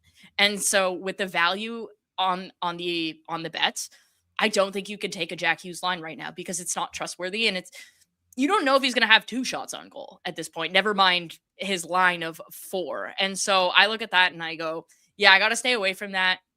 If anything, I think the saves number for the Devils, I didn't have a chance to look at who's been confirmed. I think that saves number is live because when you look at Sheldon Keefe's Jake Allen is confirmed, and it's over 22.5 saves for him tonight. I would look at that. I would probably take a serious look at that because when you look at Sheldon Keefe hockey and growing up in Toronto, I saw a lot of it. We're talking about a guy who is very much keep the puck, recover it, get it back to the net. do it again, do it again, and do it again. And Logan Thompson has been absolutely fantastic, and he's seeing the puck really well. And the Capitals, instead of being a heavy shot blocking team, and they do have guys that block shots, they're very much under Spencer Carberry, a team that's clear guys out of the way and let their goaltenders see the puck, which is when Logan Thompson is at his best. And so I think we kind of see a scenario where you've got Sheldon Keefe hockey also playing into the sense of the Devils are going to be shooting a lot, but you've got Washington hockey in the sense of 22.5 is not nearly high enough. And I think they're going to be in a scenario where if the Devils are ahead, it's going to be Jacob Chikrin teeing off. It's going to be Tom Wilson teeing off. Alex Ovechkin's going to be teeing off. Everybody is going to be teeing off because Spencer Carberry's viewpoint, very similar to Sheldon Keefe's, is when we're behind, everything goes to the net. I think there is a scenario where both goalies hit the total over on their saves tonight. All right, making a case for both. A lot of shots tonight, basically, getting to both of these goalies, Thompson and Allen, confirmed as far as this game. As far as props, just a couple for me. Connor Brown, we're riding the Connor Brown wave here. Back-to-back games with a goal, plus 320. Good price for New Jersey. But I like Ryan Leonard, Chikrin, as well, maybe for the Capitals. I know Rachel mentioned Tom Wilson always seems to make an impact against the Devils. But yeah, Leonard for the Caps and Brown for the Devils are my favorite goal props there. All right, Vancouver and Minnesota down the road from Alex. Their Grand Casino Arena. Minnesota minus 400 home favorite, 6.5 the total. Doesn't this feel like a Vancouver gets buried spot after the huge upset win against Colorado last night? Now you're on a back-to-back, no rest, back-to-back. Minnesota rested, and the problem is Minnesota's kind of playing out the string. What do they have to play for? They're probably not catching Dallas. They're not going to win the division either. They're locked into this third spot in the Central, so it's not the utmost sense of urgency necessarily for the Wild. But it is still a very, very dubious spot here for Vancouver. That said, the angle, and we talk about system plays, and, I don't make the models like Rachel does the model, analysis, but we do create, we see manual systems that we're able to figure out just from watching and tracking everything. And one of our systems, and I don't know if Rachel was aware of it, but I'll mention it, is we like to bet the first period goal for a big underdog against a minus 300 or greater favorite. And especially in this case, a minus 400 favorite. Look at last night, Vancouver, Colorado, perfect example. So, and Vancouver's been very good in these spots as these massive dogs against minus 300, minus 400 favorites scoring in that opening stanza. So I'm going to take Vancouver, goal in the first period. That's it. That's it for me with Vancouver. I think the rest of the game, we could see Minnesota just run away and hide and really drill them. I think when you look at Minnesota, their team total here is 4.5 at plus money. I don't mind looking at that. You maybe look at this as an alt team total over spot, 5.5, maybe 6.5 for Minnesota. Now, again, I'm a little concerned that it's not a 2 points that's the be all end all for Minnesota tonight with where they're at in the standings, but it is still such a very, very dubious spot for Vancouver off a huge upset against the number one team in the West, Colorado, and now having to play a back-to-back. And they're going to have Topo Gigio, as we call him, Tolopilo, in net for the Vancouver Canucks. So tough spot for him. So I'm going to go Vancouver, goal in the first period, and then I'm going to pivot and go Minnesota with a couple of alt team totals here, over 4.5. Well, that's the regular team total, and a little alt team total over 5.5 at a bigger plus price for Minnesota as well. And yes, Besser from Minnesota, that's a great point. He scored, obviously, the hat trick last night, and we bet the live hat trick with Besser last night. So maybe he's the one Vancouver player you're going to want to target to keep his little run going tonight. Alex, what do you think here, Canucks Wild? Yeah, I'm running right back to what we had in Vancouver last night. Goal in the first period and first goal first period. You can still get at FanDuel plus 230 with that number. We hit both of those, and then we can maybe look for Minnesota team total or regulation money line in game at a cheaper price. Wild need 2 points here to secure their playoff spot. Do that in front of their home fans. And this is a Wild team. Like I've said, they need to get their shit together, in my opinion. They have not played the best of hockey. We know how things happen once it turns into late April and it's the first round of the playoffs. They pretty much disintegrate in the dust, and then they're playing golf the rest of the way. I do think that still happens, but you need to get some momentum going. Dallas, doesn't really have that much momentum. Colorado, especially after the comments from Bednar, that should wake up everybody in the West. And he's saying, if we're not ready, this could be a short run. Well, now that brings everybody else up to the forefront, especially if you're in the Central, and all you got to do is beat Dallas, and maybe you're playing a team that pulls off a giant upset of Colorado. So if you're Minnesota, get it together, get a win at home against the worst team in the league. This should be one where they, like I said, get over that team total of 4.5, 5.5. But I'm not playing any of that right now. I'm going with Vancouver to score first, Vancouver to score in the first period, and then look for anything Minnesota in game. One thing to point out, too, is let's say Minnesota's a little slow to start early. You could get a better adjusted in-game team total on Minnesota. Then maybe they start slow and you'll see that thing drop to 2.5 or 3.5.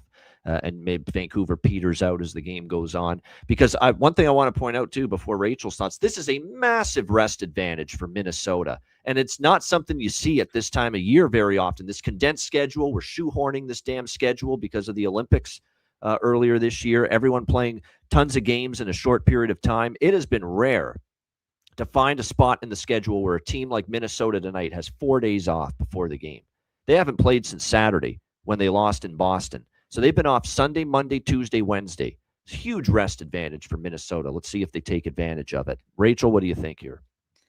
Yeah, for obvious reasons, this is the team I know pretty well. And sort of how everything in that dressing room functions.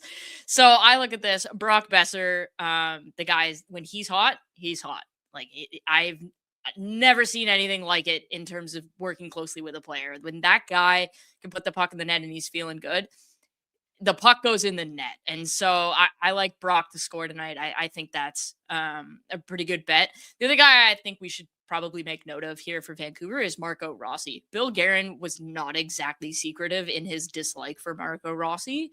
And I think that there is a little bit of a revenge narrative here in terms of Marco Rossi wanting to show Bill Guerin, hey, I'm not as bad as you think I am. And who is playing with Brock Besser? Yes, that would be Marco Rossi. And so I think that we have a scenario here where either guy, if Vancouver is going to score and potentially win, and at plus 340, that's asking a lot, especially after last night.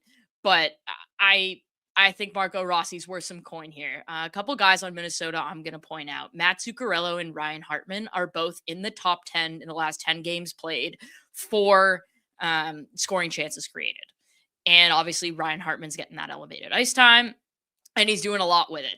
Matt Zuccarello's always a guy that creates, right? Whether it's like assist opportunities or goal opportunities. This is a guy who is always kind of in the middle of it. He plays significant power play time, and Kaprizov's been really cold, which is probably why Minnesota hasn't been as great of late. And so I think you need to look at those two players. Vancouver gives up a ton from a defensive standpoint. They are the antithesis of the Ottawa Senators from a defensive standpoint. And so you look at that, they gave up a ton last night. It's just that they also scored a ton. I like the under in this game. I think that favors Minnesota, but if, like I said right off the top, if you're going anywhere near a minus 300 or worse line, please don't do that. But my best bet of the night, Mr. Money on the board, Quinn Hughes. He is probably going to have $10,000 on the board tonight, if we're being honest, or somewhere in that neighborhood. Quinn Hughes over his shots total. Quinn Hughes probably a ladder.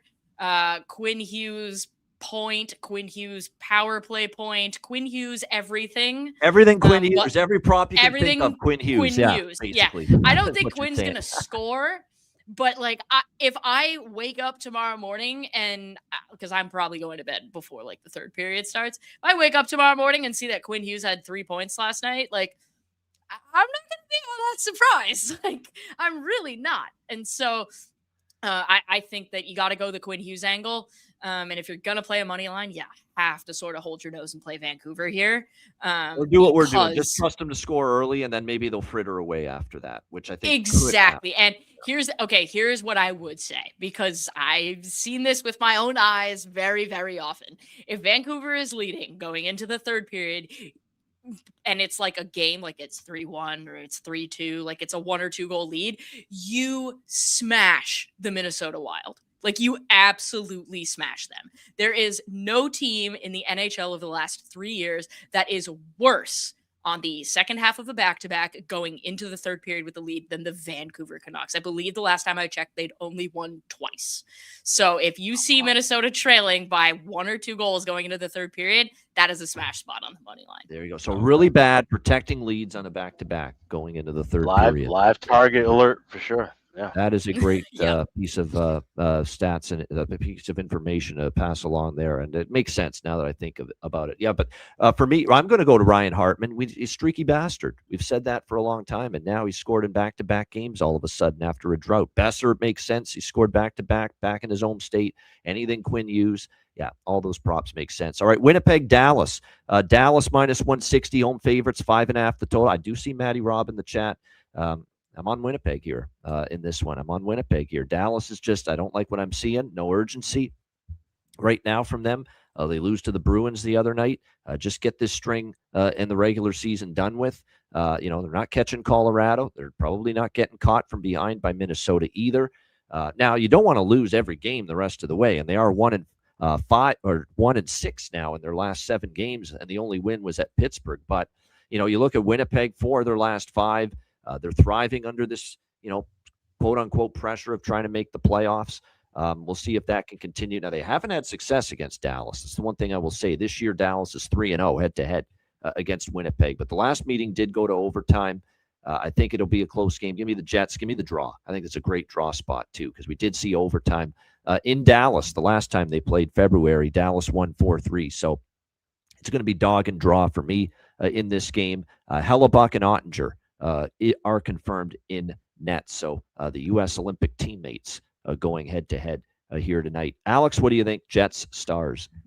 I feel like I always bet the draw when these two teams play, and it's because they play a lot of close games against one another. And did cash with it in that last meeting. It just feels like it's a spot where, okay, Dallas, except, play out the string, make sure no one gets hurt, get ready for round 1, game 1. Winnipeg, you need every point possible. So I will be on the draw. I don't know if Winnipeg, if they're going to be able to really take care of business and get that second point, but I trust them enough to be able to hang around and take this past 60. Good stuff there. All right, Rachel, what do you think here with Winnipeg, Dallas? This is probably the game of the night where I'm looking at arbitrage opportunities. And I'll do the in-game live arbitrage. So I am all over Winnipeg to start. Dallas, I don't know why, but they keep giving up the first goal. It's like they forget when the start time is, and they give up that first goal. And for a dog, that's huge. One thing I'll point out, Dallas's goal differential in the last 10 games is -7. Winnipeg's is +2. So Winnipeg's has been, they've been the better team overall, not just goal differential. Like from an analytics perspective, from an advanced stats perspective, they have been the better team. So what I would do here is I would play Winnipeg as the live dog +140. And then inevitably, because more than likely, I think it's 80% of the time, when Winnipeg scores on Dallas first, I would then turn around and go, okay, are the Dallas Stars at plus money? Because then I'll turn around and take that. And then you've got both teams at plus money. So basically, you do what Matt Robinson does anytime Dallas trails. He always loves betting Dallas live. And it makes sense. They do. They've had a lot of comeback victories, and they have given up the first goal a lot. Yeah, it's great. Exactly. So there's that. The other bet, and it's not really a bet that a lot of people pay attention to, but I noticed some of your guys really like it. The block shots. Thomas Harley blocked shot machine this year. So I like that. For whatever reason, I was talking to somebody in Winnipeg, and one of the frustrations he voiced to me was that they cannot stop hitting shin pads. And I'm like, oh, interesting. Okay. Didn't realize that was the problem. And then I went and watched like a few of Winnipeg's games. They hit shin pads like you hand out candy on Halloween. Like, it is really something, the way that they can do that. And so I like a Thomas Harley block shot. I think at Bet365, his 3+ block shots was playing +250 this morning. That is the block shots lines on sportsbooks are the most mispriced lines you will find in hockey. So I would really take a look at that. I probably should explore them more. I bet some in the playoffs. I never bet any in the regular season, but I think there's truth to that. You probably get great value. with It block shots. took less than 2 weeks for me to get banned on Bet365 from betting on block shots. And I was like, I had to email and be like, I wouldn't win this much money if you priced them correctly. Like, this is not my problem. So I think when you look at the Thomas Harley angle, that is where you need to look. But from an arbitrage perspective, bet on Winnipeg, bet on the first goal for me. And then if that does happen, then I'm all over Dallas. Turn around. We got some kind Plus words from Michael. 155 for first goal. Thanks, first period. Michael. Very kind. Yeah, Michael. She's doing a great job. Yeah, and I knew and once we arranged it for her to be on today, I knew she had tons of great, stats, and of course, and that's why the Peanut Gallery has been very calm and showing you a lot of love. So that says a lot. I appreciate all of you, because I'm sure all of you can imagine some of the comments that I get online are really whack. Oh, yeah. I'm They're sure. not always I'm the nicest and friendliest and kindest. Let's put it that way. And we get that too. It's not everything is sunshine, roses, and lollipops for Ian Cameron either when it comes to public comments either. So we're all there. We've all been there. The best is like, please don't DM my husband, because that's weird. Yeah, that's just a little bit. I agree with that. Yeah, I definitely agree with that. All right, Chicago, Edmonton. We got Edmonton minus 220, home favorite, 6.5 the total here in this one. I don't even care that Edmonton's fighting for the division right now. And I know they're playing well. And that was a Connor Ingram shutout. They beat Seattle earlier this week. You love to see that. As soon as I saw Tristan Jarry confirmed in net, I bet Chicago money line. I bet Chicago team total over in this hockey game. I have zero confidence, in Tristan Jarhead right now. Jarry, as I've been calling him. I had to call him that when he struggles. It's not been good at all from Jarry right now. And I like this over 6.5 as well. I find that Edmonton has become a team where Ingram's the under goalie, Jarry's the over goalie. Their games are starting to go under with Ingram, and they're still going over when Jarry is in net. That is what I have kind of noticed lately. So I think I'm going to take a shot with the dog here. I know Edmonton's playing for the division. They saw Anaheim lose in regulation last night. They'll be all pumped up, 2 points back. I don't trust their goalie, not one bit. So give me Blackhawks money line and team total over, and I like that over 6.5, and I might even get in on first period over if it drops live during the game. Alex, what do you think here, Blackhawks Oilers? Well, I sure hope you're right about the Hawks winning this game. I'm a little bit hesitant on that. I do like this team total over 2.5. You get a minus $1.18 at FanDuel with that price. I would look for the over by effect the end game. Even with a 6.5, I think this may be one where we could see it be a little slow early, and we can get 6.5 down to 6, get that 1.5 to a better price, and then hammer those. There's bargain bins that I like on both sides of this game because you've got some former team angles. But Hawks team total over would be my favorite bet of this one. Like I said, rooting for the Hawks to win, but I don't know if I could pull the trigger on plus 180. Yeah, same as usual for me with props. I mean, if you're going to look at Edmonton, look at Podkolzin, Savoy, the flankers with McDavid. There's definitely value there with both of them. I mean, Kapanen finally scored the other night, and he's been getting more up the lineup. It's about time he took advantage of it and scored. So maybe you look at Kapanen too for Edmonton. For Chicago, do you go back to the well with Frondell? Maybe. I'm interested as a goal prop there now that he finally got his first in the NHL the other night. You do that. There.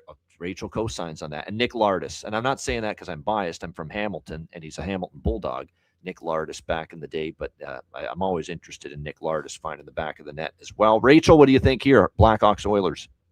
Yeah, so at Betalytics, every night, as long as there's more than like 2 games, we'll throw up like our top line, our top value pick, and basically where you can find different things. Over 6.5, though, literally reran the model the second Tristan Jarry was confirmed, and that thing skyrocketed to the top. And I was like, oh, well, nevertheless, why am I not surprised? Here's the thing with Tristan Jarry. If he's excellent, Edmonton's going to win, and the game's going to go under. The problem is I trust Tristan Jarry as much as I trust a wolf watching a chicken. I'm not doing it. So don't do that. And so I look at this, take the over, and points night. So that means no Leon Draisaitl. Connor McDavid's going to have to score a lot. So 2+ points for Connor McDavid. I'll take that. Thank you very much. Connor Murphy blocked shots. This man has been a blocked shot machine because... Oh, yeah, Connor Murphy bowl facing his old team. Yeah. Oh, yeah. Connor Murphy, big time. So Connor Murphy has been a block shot machine. He's playing with Darnell Nurse, and we all know what that can look like sometimes. And Darnell likes to get up in the play, and that leaves Connor Murphy on an island sometimes. And Connor Murphy plays on the penalty kill. And so I think that, given the shot volume that comes from the Blackhawks power play, is absolutely an angle that we need to be playing. Now we're going to go to one of my draft sons, and that is Anton Frundell. I absolutely love this player. I am this close to buying a jersey. I think he is absolutely fantastic. And God bless Chicago, they have moved him up to the second line. He is he's going to play on the power play unit and play at the point, which means he's in a prime shooting position. So I look at that. I go Anton Frundell, 3+ shots. That's plus money. Anton Frundell for a point. And Anton Frundell goal is plus 460 right now. That is a spot where I think you can lay down some coin there.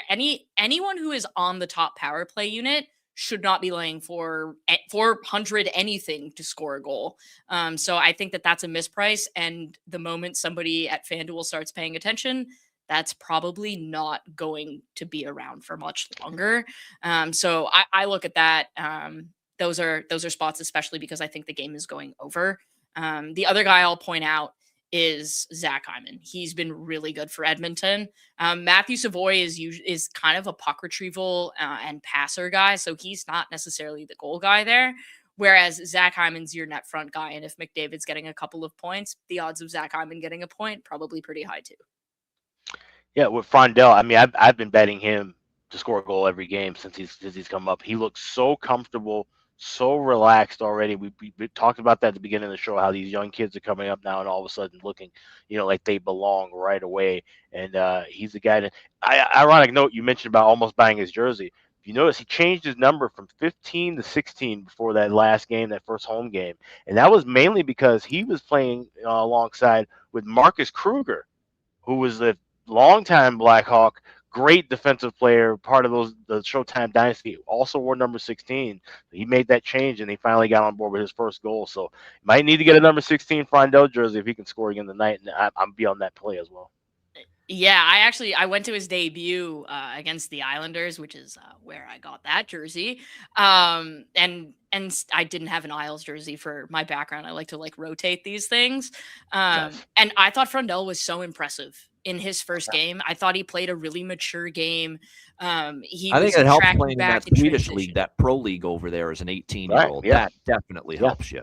No question. One of the things in my draft model is if you are any level of point producer in the Allsvenskan or in the SHL, the odds that you're going to be a pretty good NHL player, pretty high. So when Frundell was scoring at a level in the Allsvenskan that only Elias Pettersson had outscored, I looked at that and went, yep, that's an NHL player.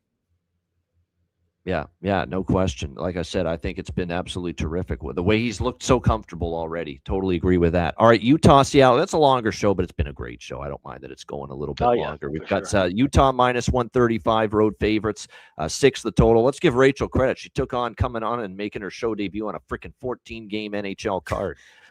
So she was ready to go, clearly. For it. He's done a great job. As far as this game goes, I don't like what I'm seeing from Seattle, really. I mean, it's not been a nice little stretch of games for them. We just saw them get shut out by Connor Ingram. And look, he's been better than Jari. We've talked about that, but still to get blanked by him and Edmonton, that's not a good look at all for Seattle in this time of desperation and urgency when they're trying to make the playoffs. They're just 1-6 in their last 7 games. They're back home off a 6-game road trip. First game back home. I don't like that spot. Rest advantage. Utah hasn't played since beating LA Saturday night. This is another team that's been off for 4 days. And Seattle's coming off the freaking long road trip there that they've had, which took them to the East Coast, Nashville, Columbus, Florida, Tampa, Buffalo, to Edmonton, and now they're back home. I like Utah in the game, but I like Utah first period money line and Utah first goal first period to really pounce on this Seattle team, this jet lag bunch coming off the road, not playing well anyway. So I think Utah gets on the board early. First goal, first period money line. My favorite looks for the Mammoth here in this game tonight. Alex, what do you think here, Utah, Seattle? Yeah, right there with you on Utah first goal, first period. But I'm also going to go with this first period over minus 128 as well. We've seen both of these teams trending well to that first period over. Yeah. So I could see some goals early. Like I said, Seattle coming off that road trip, it wouldn't shock me if Utah scoring the first couple of them. So this is one where I'll be looking for next team to score live, attacking that as well. But pregame, first period over, and first goal, first period for the Mammoth. We don't have goalies confirmed yet for this game, but projections right now are Karel Vejmelka for Utah and Joey Decord for Seattle. Rachel, what do you think here? Mammoth, Kraken. Yeah, there's really only one bet that I'm going to take in this game, and it's simply on trend because of how good he's been, and that's Bobby McMann. I'm a huge fan of what Bobby McMann has done since getting to Seattle. The guy, I feel like every single time I turn on my television, Bobby McMann has scored, and I'm like, oh yeah, well, why am I not surprised? And you look at where Utah gives up shots from, it aligns almost to the exact point of where Bobby McMann generates a ton of his scoring opportunities. And so I look at this, yes, Utah has the rest advantage, but that's not really something for a specific player that would have an impact. And so I look at Bobby McMann, I think that he's got a chance to put up a point tonight, and I would probably parlay that with a Utah Mammoth win. I think you go the reverse correlation that way. You usually get a pretty good number when you do that. Utah, yes, they are in the playoffs, but they are not firmly there. They still have some level of hockey that they have to play. And when you're getting ready to go play in the playoffs, we know that they're going to play the team that finishes first in the Pacific. They're probably in line to beat that team, if we're being honest, in terms of who is better. And so Andre Tournier has to have them playing really solid defensive hockey, really solid neutral zone forecheck, and making sure that from a rush perspective, they're not giving up a ton. And Seattle does take a ton of opportunities on the rush. And so I think this is an interesting opportunity where Bobby McMann doesn't get a lot of his opportunities off the rush. So I think if Utah spends any time defending in their own zone, Bobby McMann is kind of a guy that from a point perspective and from a shot volume perspective is somebody that I would be looking at. Well, that goes right in line with I've been looking at betting on Bobby McMann every game pretty much since he's become a Kraken, really. And he's been absolutely spectacular. How many times have we cashed goal props with Bobby McMann? Yeah, he's been great. What I would say is going into this game, we do have Logan Cooley having scored in back-to-back games for Utah.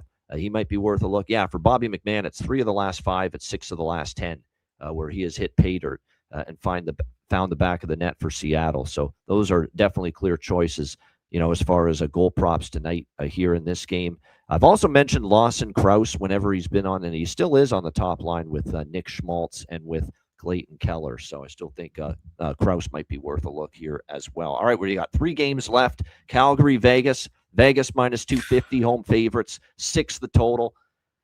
So I screwed up with the Vegas game the other night against Vancouver, where, we wanted the coach change angle, the new coach angle. We bet on that team the first game. I thought they were going to come out storming, and they really didn't. They looked kind of nervous, actually, a little tight early against Vancouver. And John Tortorella said that pregame. They didn't get going until the second period. So I'm a little bit hesitant to dive in with Vegas first period looks in this game because of that.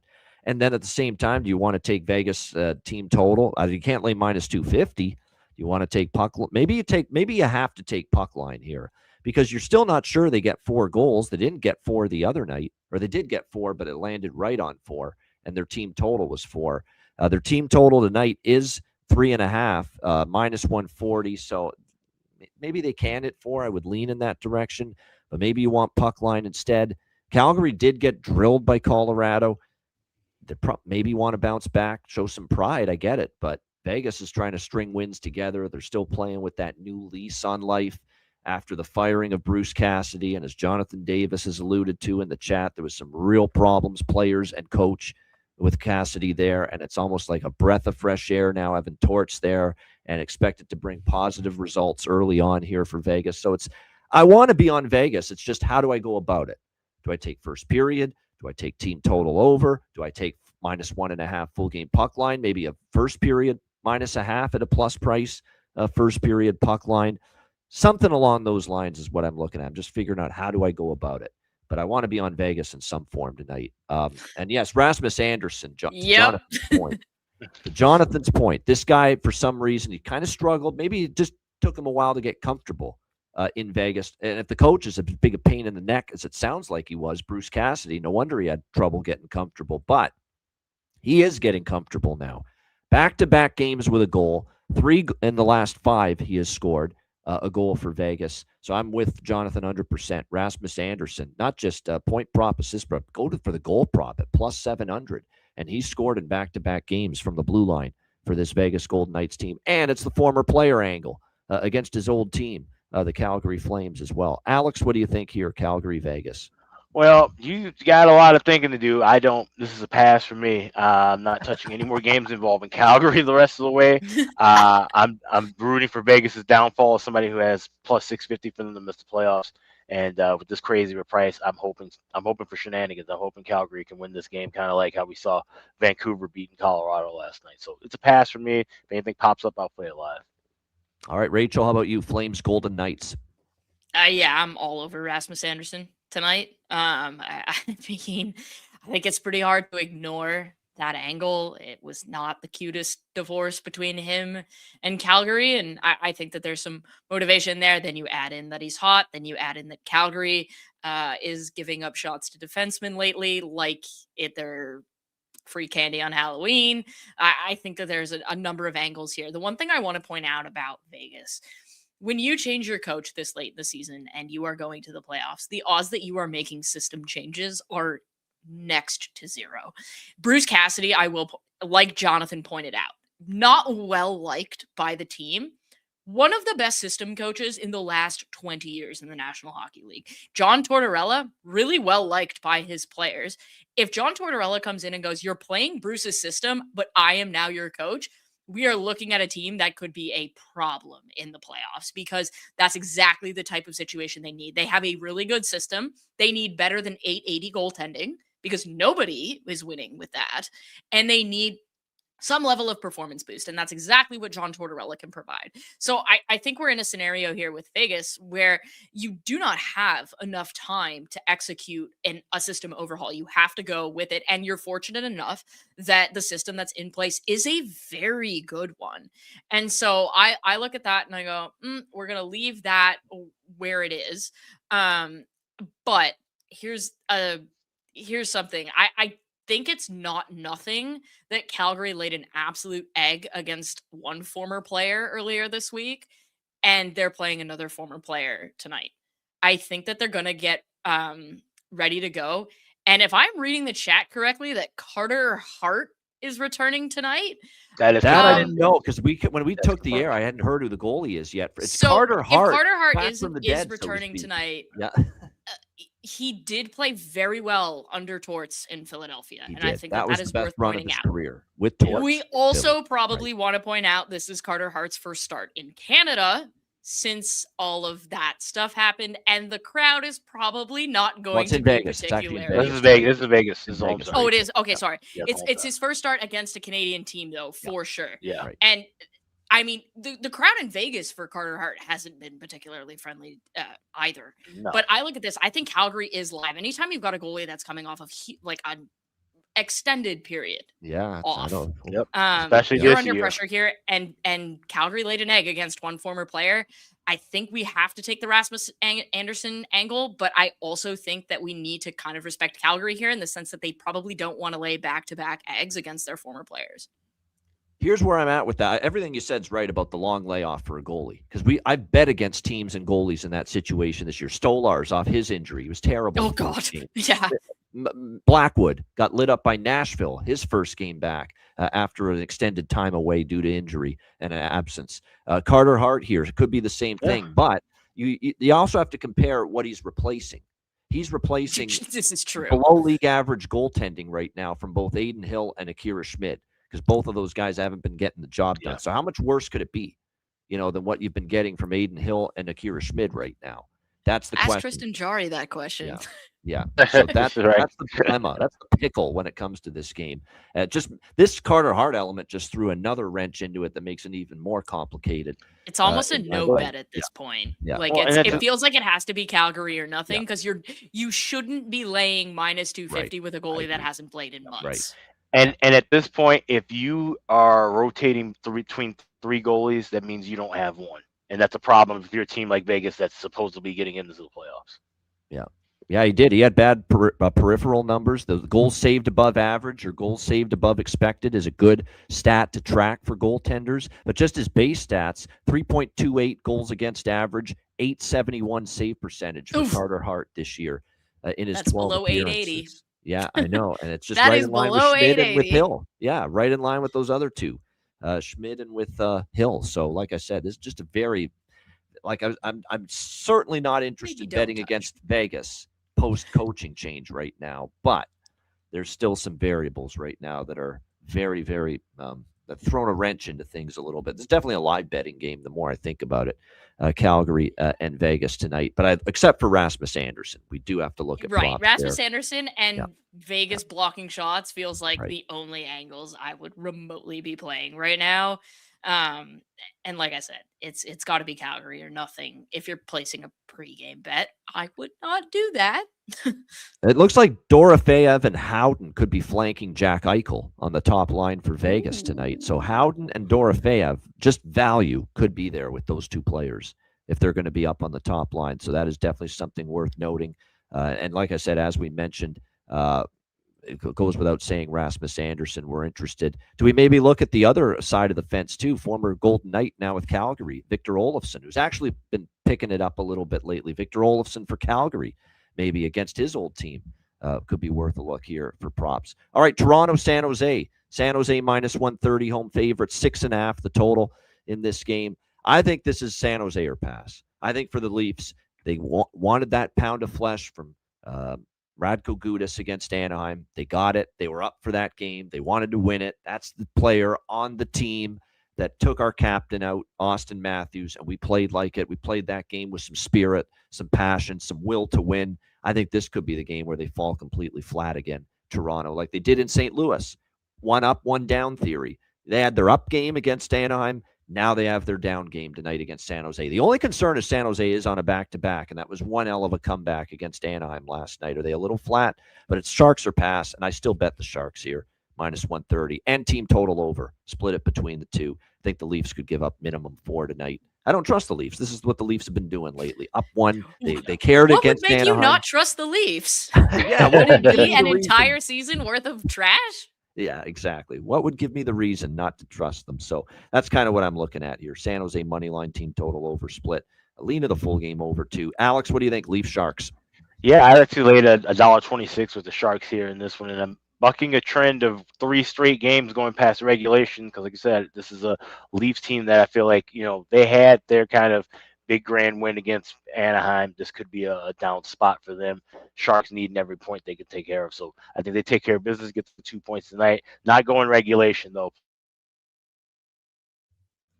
Playing a little safer, laying the $1.26 with Sharks. All right, good stuff. Rachel, what are you thinking here, Leaf Sharks? Yeah, I would not be placing a singular dime on the Toronto Maple Leafs for the rest of the season. And this is somebody who grew There up is the a one Leaf fan, caveat, what JD is mentioning, and I've mentioned it too. And I'm kind of going against my own advice. Say, don't take San Jose as a favorite. 2-6 is a favorite this season. So I am a little worried about that, but I'm still on him, better or worse. The reason why this is kind of a no bet for me from a Toronto Maple Leaf perspective, I kind of have a policy. I don't bet on teams playing on the second half of a back-to-back, and especially if they're the favorite.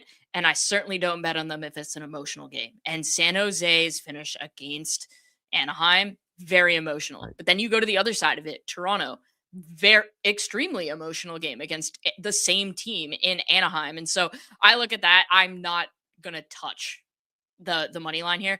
Something I want to point out, Toronto is, if not the worst, they're bottom 3 in terms of the shots that they give up to centers. And Macklin Celebrini is shooting galore at this point. So I look at this and I go, Toronto is abhorrent defensively. And you have to respect the fact that Macklin Celebrini is one of the best players in the National Hockey League right now. And he's arguably playing at the best level in the NHL.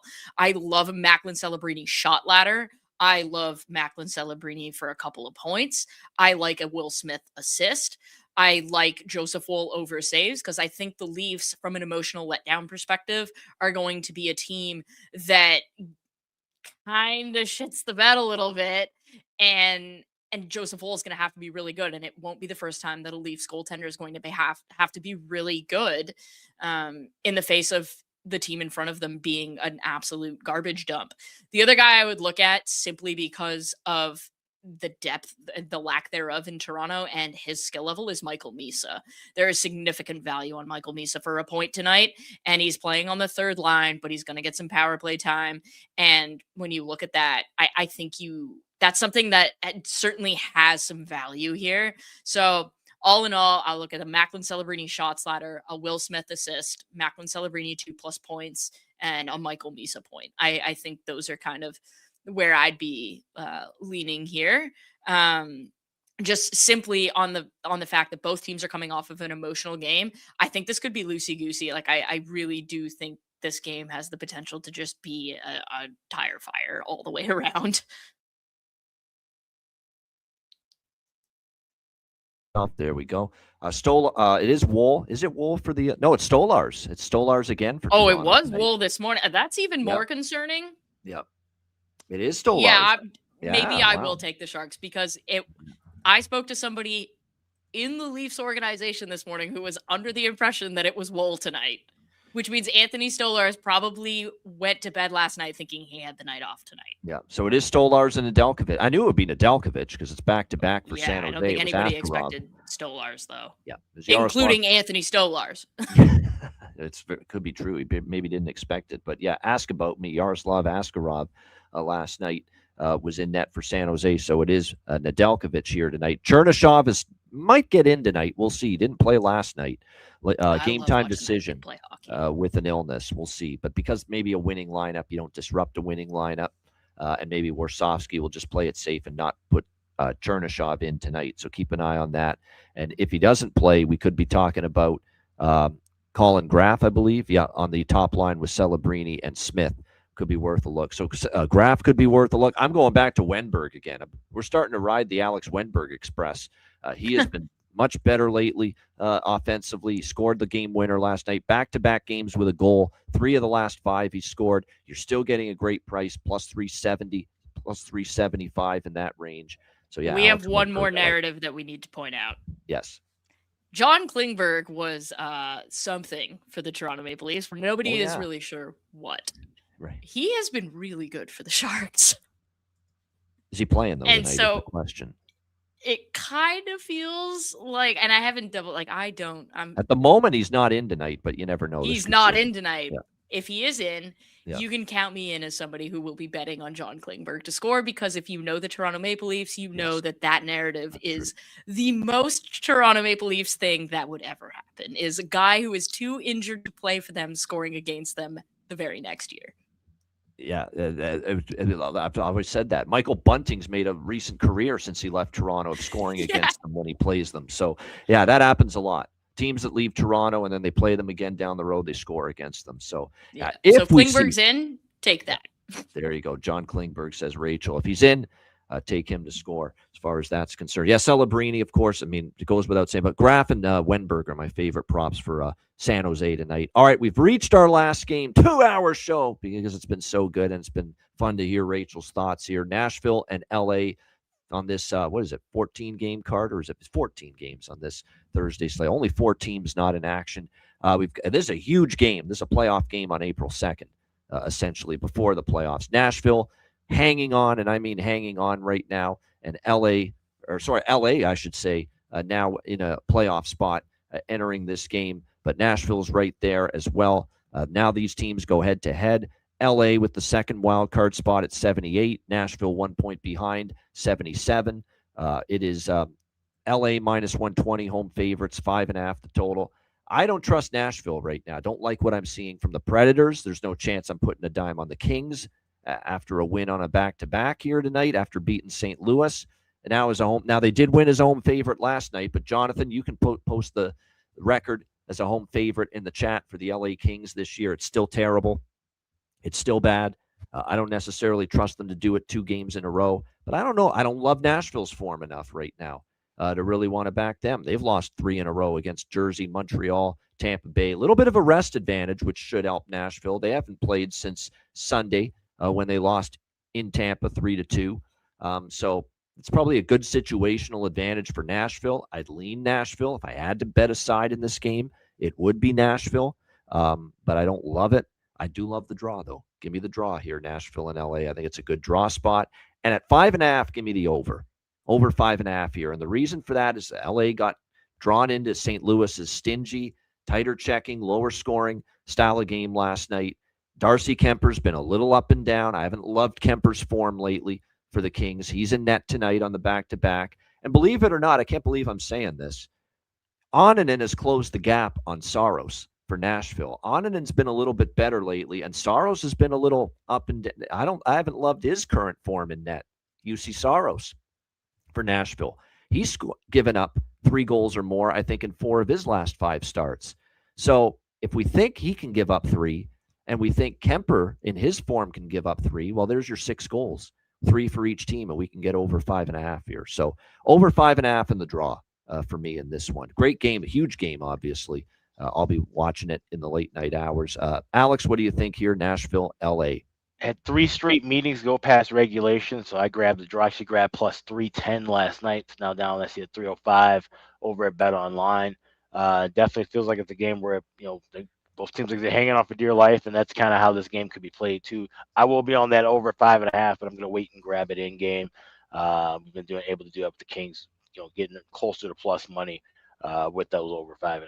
But yeah, this should be a fun one at the end of the night. Nashville has played in LA very well. They've won 8 of the last 11 meetings. And so that's something to kind of look at when you're talking about an LA team that has struggled at home. If I had to lean with a side, it would be toward Nashville. But just going with the draw and then the live over.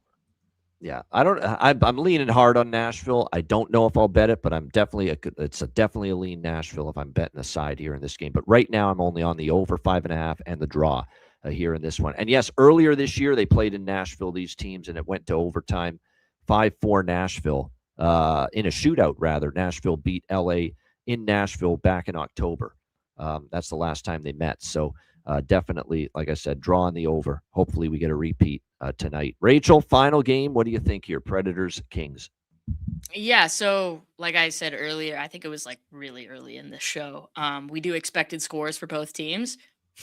Not joking. Tonight's expected score between LA and Nashville, 2.6 to 2.6. So you can count me in on the clean sweep for the draw. That feels like a scenario where I can't ignore that. So I'm going to go with that. I lean Nashville as well, simply because they're not playing back-to-back. And LA is not very good at home.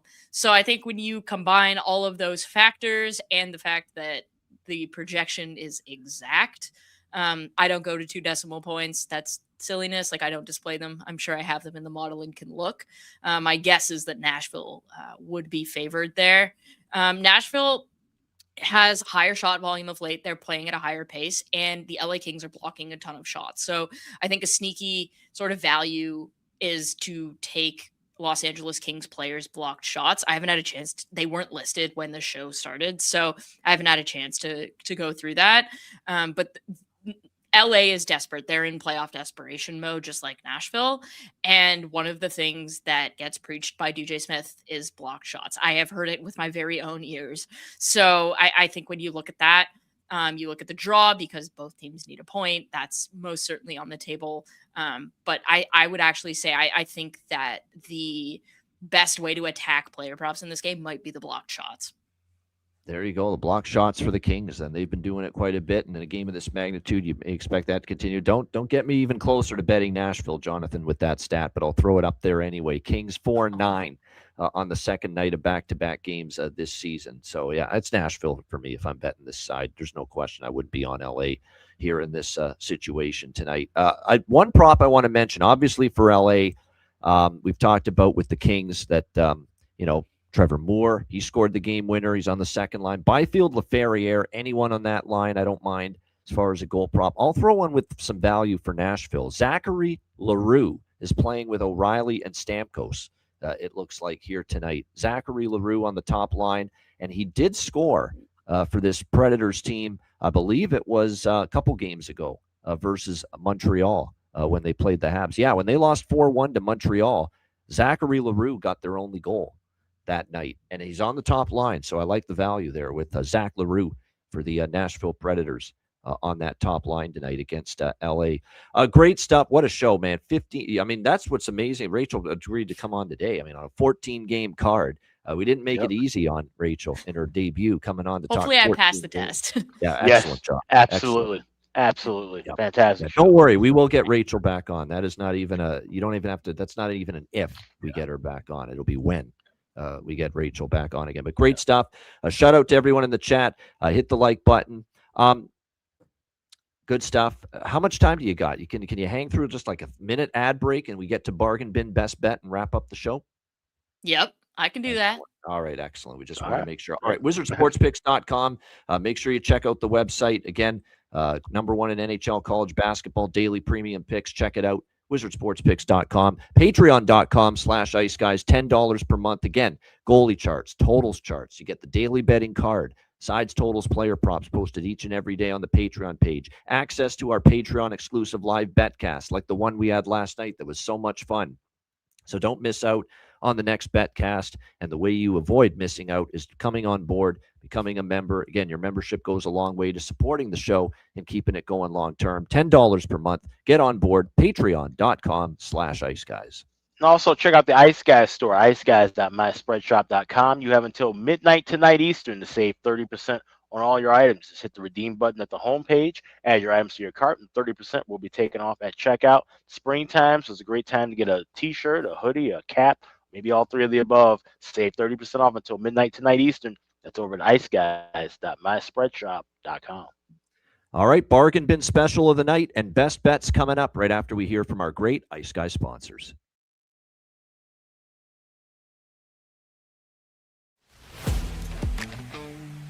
Wizard Sports Picks, featuring the finest handicappers in the universe. Sharp insights, trusted picks, and relentless results. We strive to help you become consistent winners. This is Wizard Sports Picks.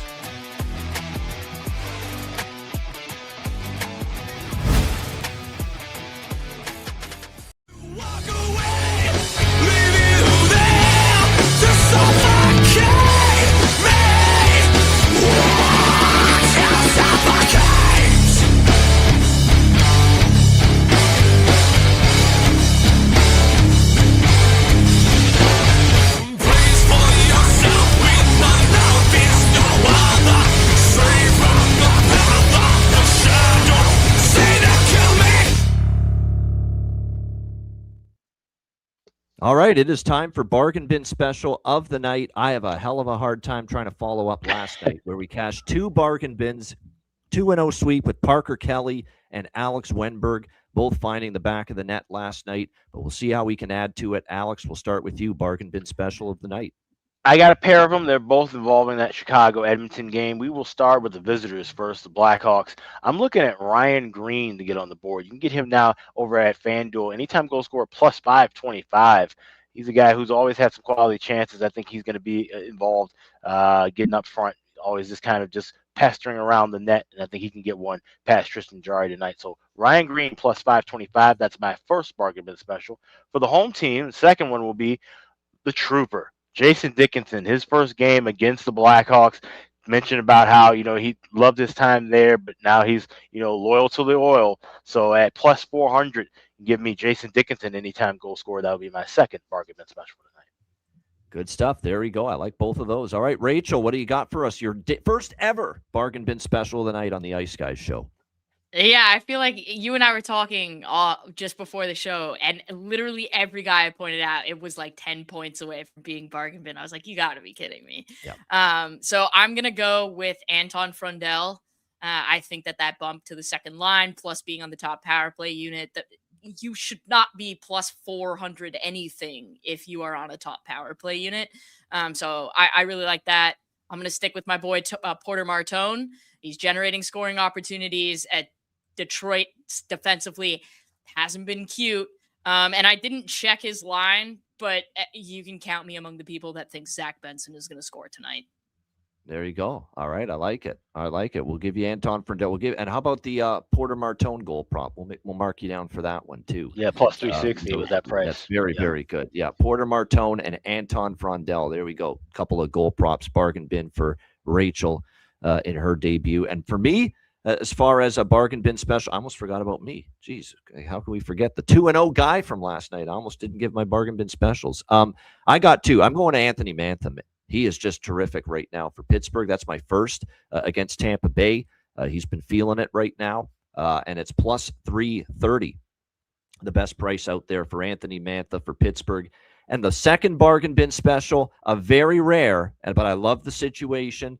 I love the matchup. He scored in back-to-back games, playing now his former team. I don't have many defensemen bargain bin specials, but Rasmus Andersson for the Vegas Golden Knights, plus 750 at Betway, the best price out there. So Anthony Mantha, plus 330 for Pittsburgh to score a goal.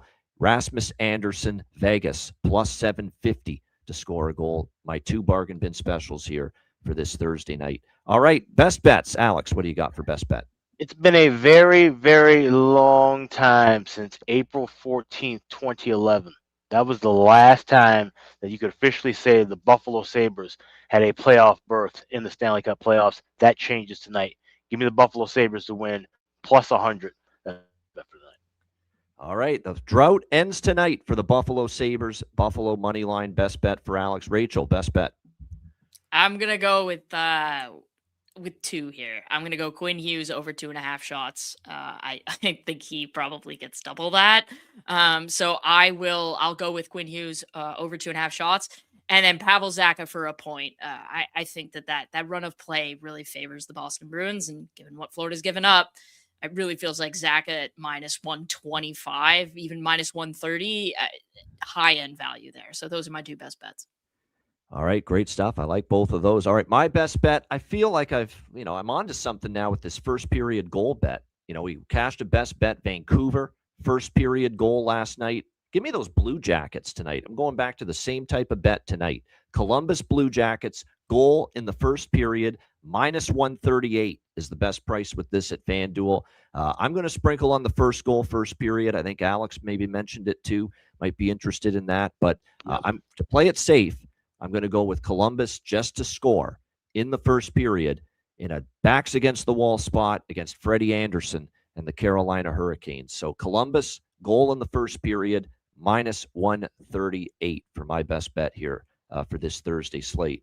Great stuff, Rachel. Can't say enough the great job you did. Just before we shut the show down, one more time to promote and talk about what you're involved with. Yeah, so I'm the CTO of Betalytics. We build models. It started with hockey, but now there's baseball, there's soccer / World Cup, NBA, NFL, all that stuff. I'm in the process of building out daily fantasy stuff too.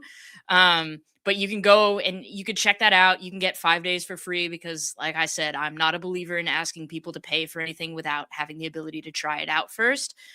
Yes, golf is coming at some point. But I look at this and I go, give it a try. It's a ton of information. Yes, you won't see picks, but you'll see projections and recommendations. But it's a ton of information and it's across sports and the whole subscription gets you access to everything. There's also a parlay bot that I built that takes the projections plus the hit rates plus the matchup advantage and builds parlays for you. And then it goes directly into your sports book. So if you like easy betting, there's that too. And you can find me there. And that's where all of my work is, or I write for ESPN. So if you want to read some non-betting stuff, you can find my work at ESPN. Nice. Check out the great work of Rachel Krychak here on the with hockey and all sports, not just hockey. I mean, Betalytics is involved with all the other sports as well. So make sure you check that out. Great stuff. Great show. Reminder, the Ice Guys is live 7 days a week, Monday to Friday, 2 p.m. Eastern, Saturday, Sunday, noon Eastern. If you can't watch the show live, download the podcast in audio form on all major podcast platforms. For Alex B. Smith and for Rachel Krychak, I'm Ian Cameron. Have a great Thursday night. Enjoy the games and good luck. And back tomorrow on Friday, 2 p.m. Eastern for another edition of the Ice Guys.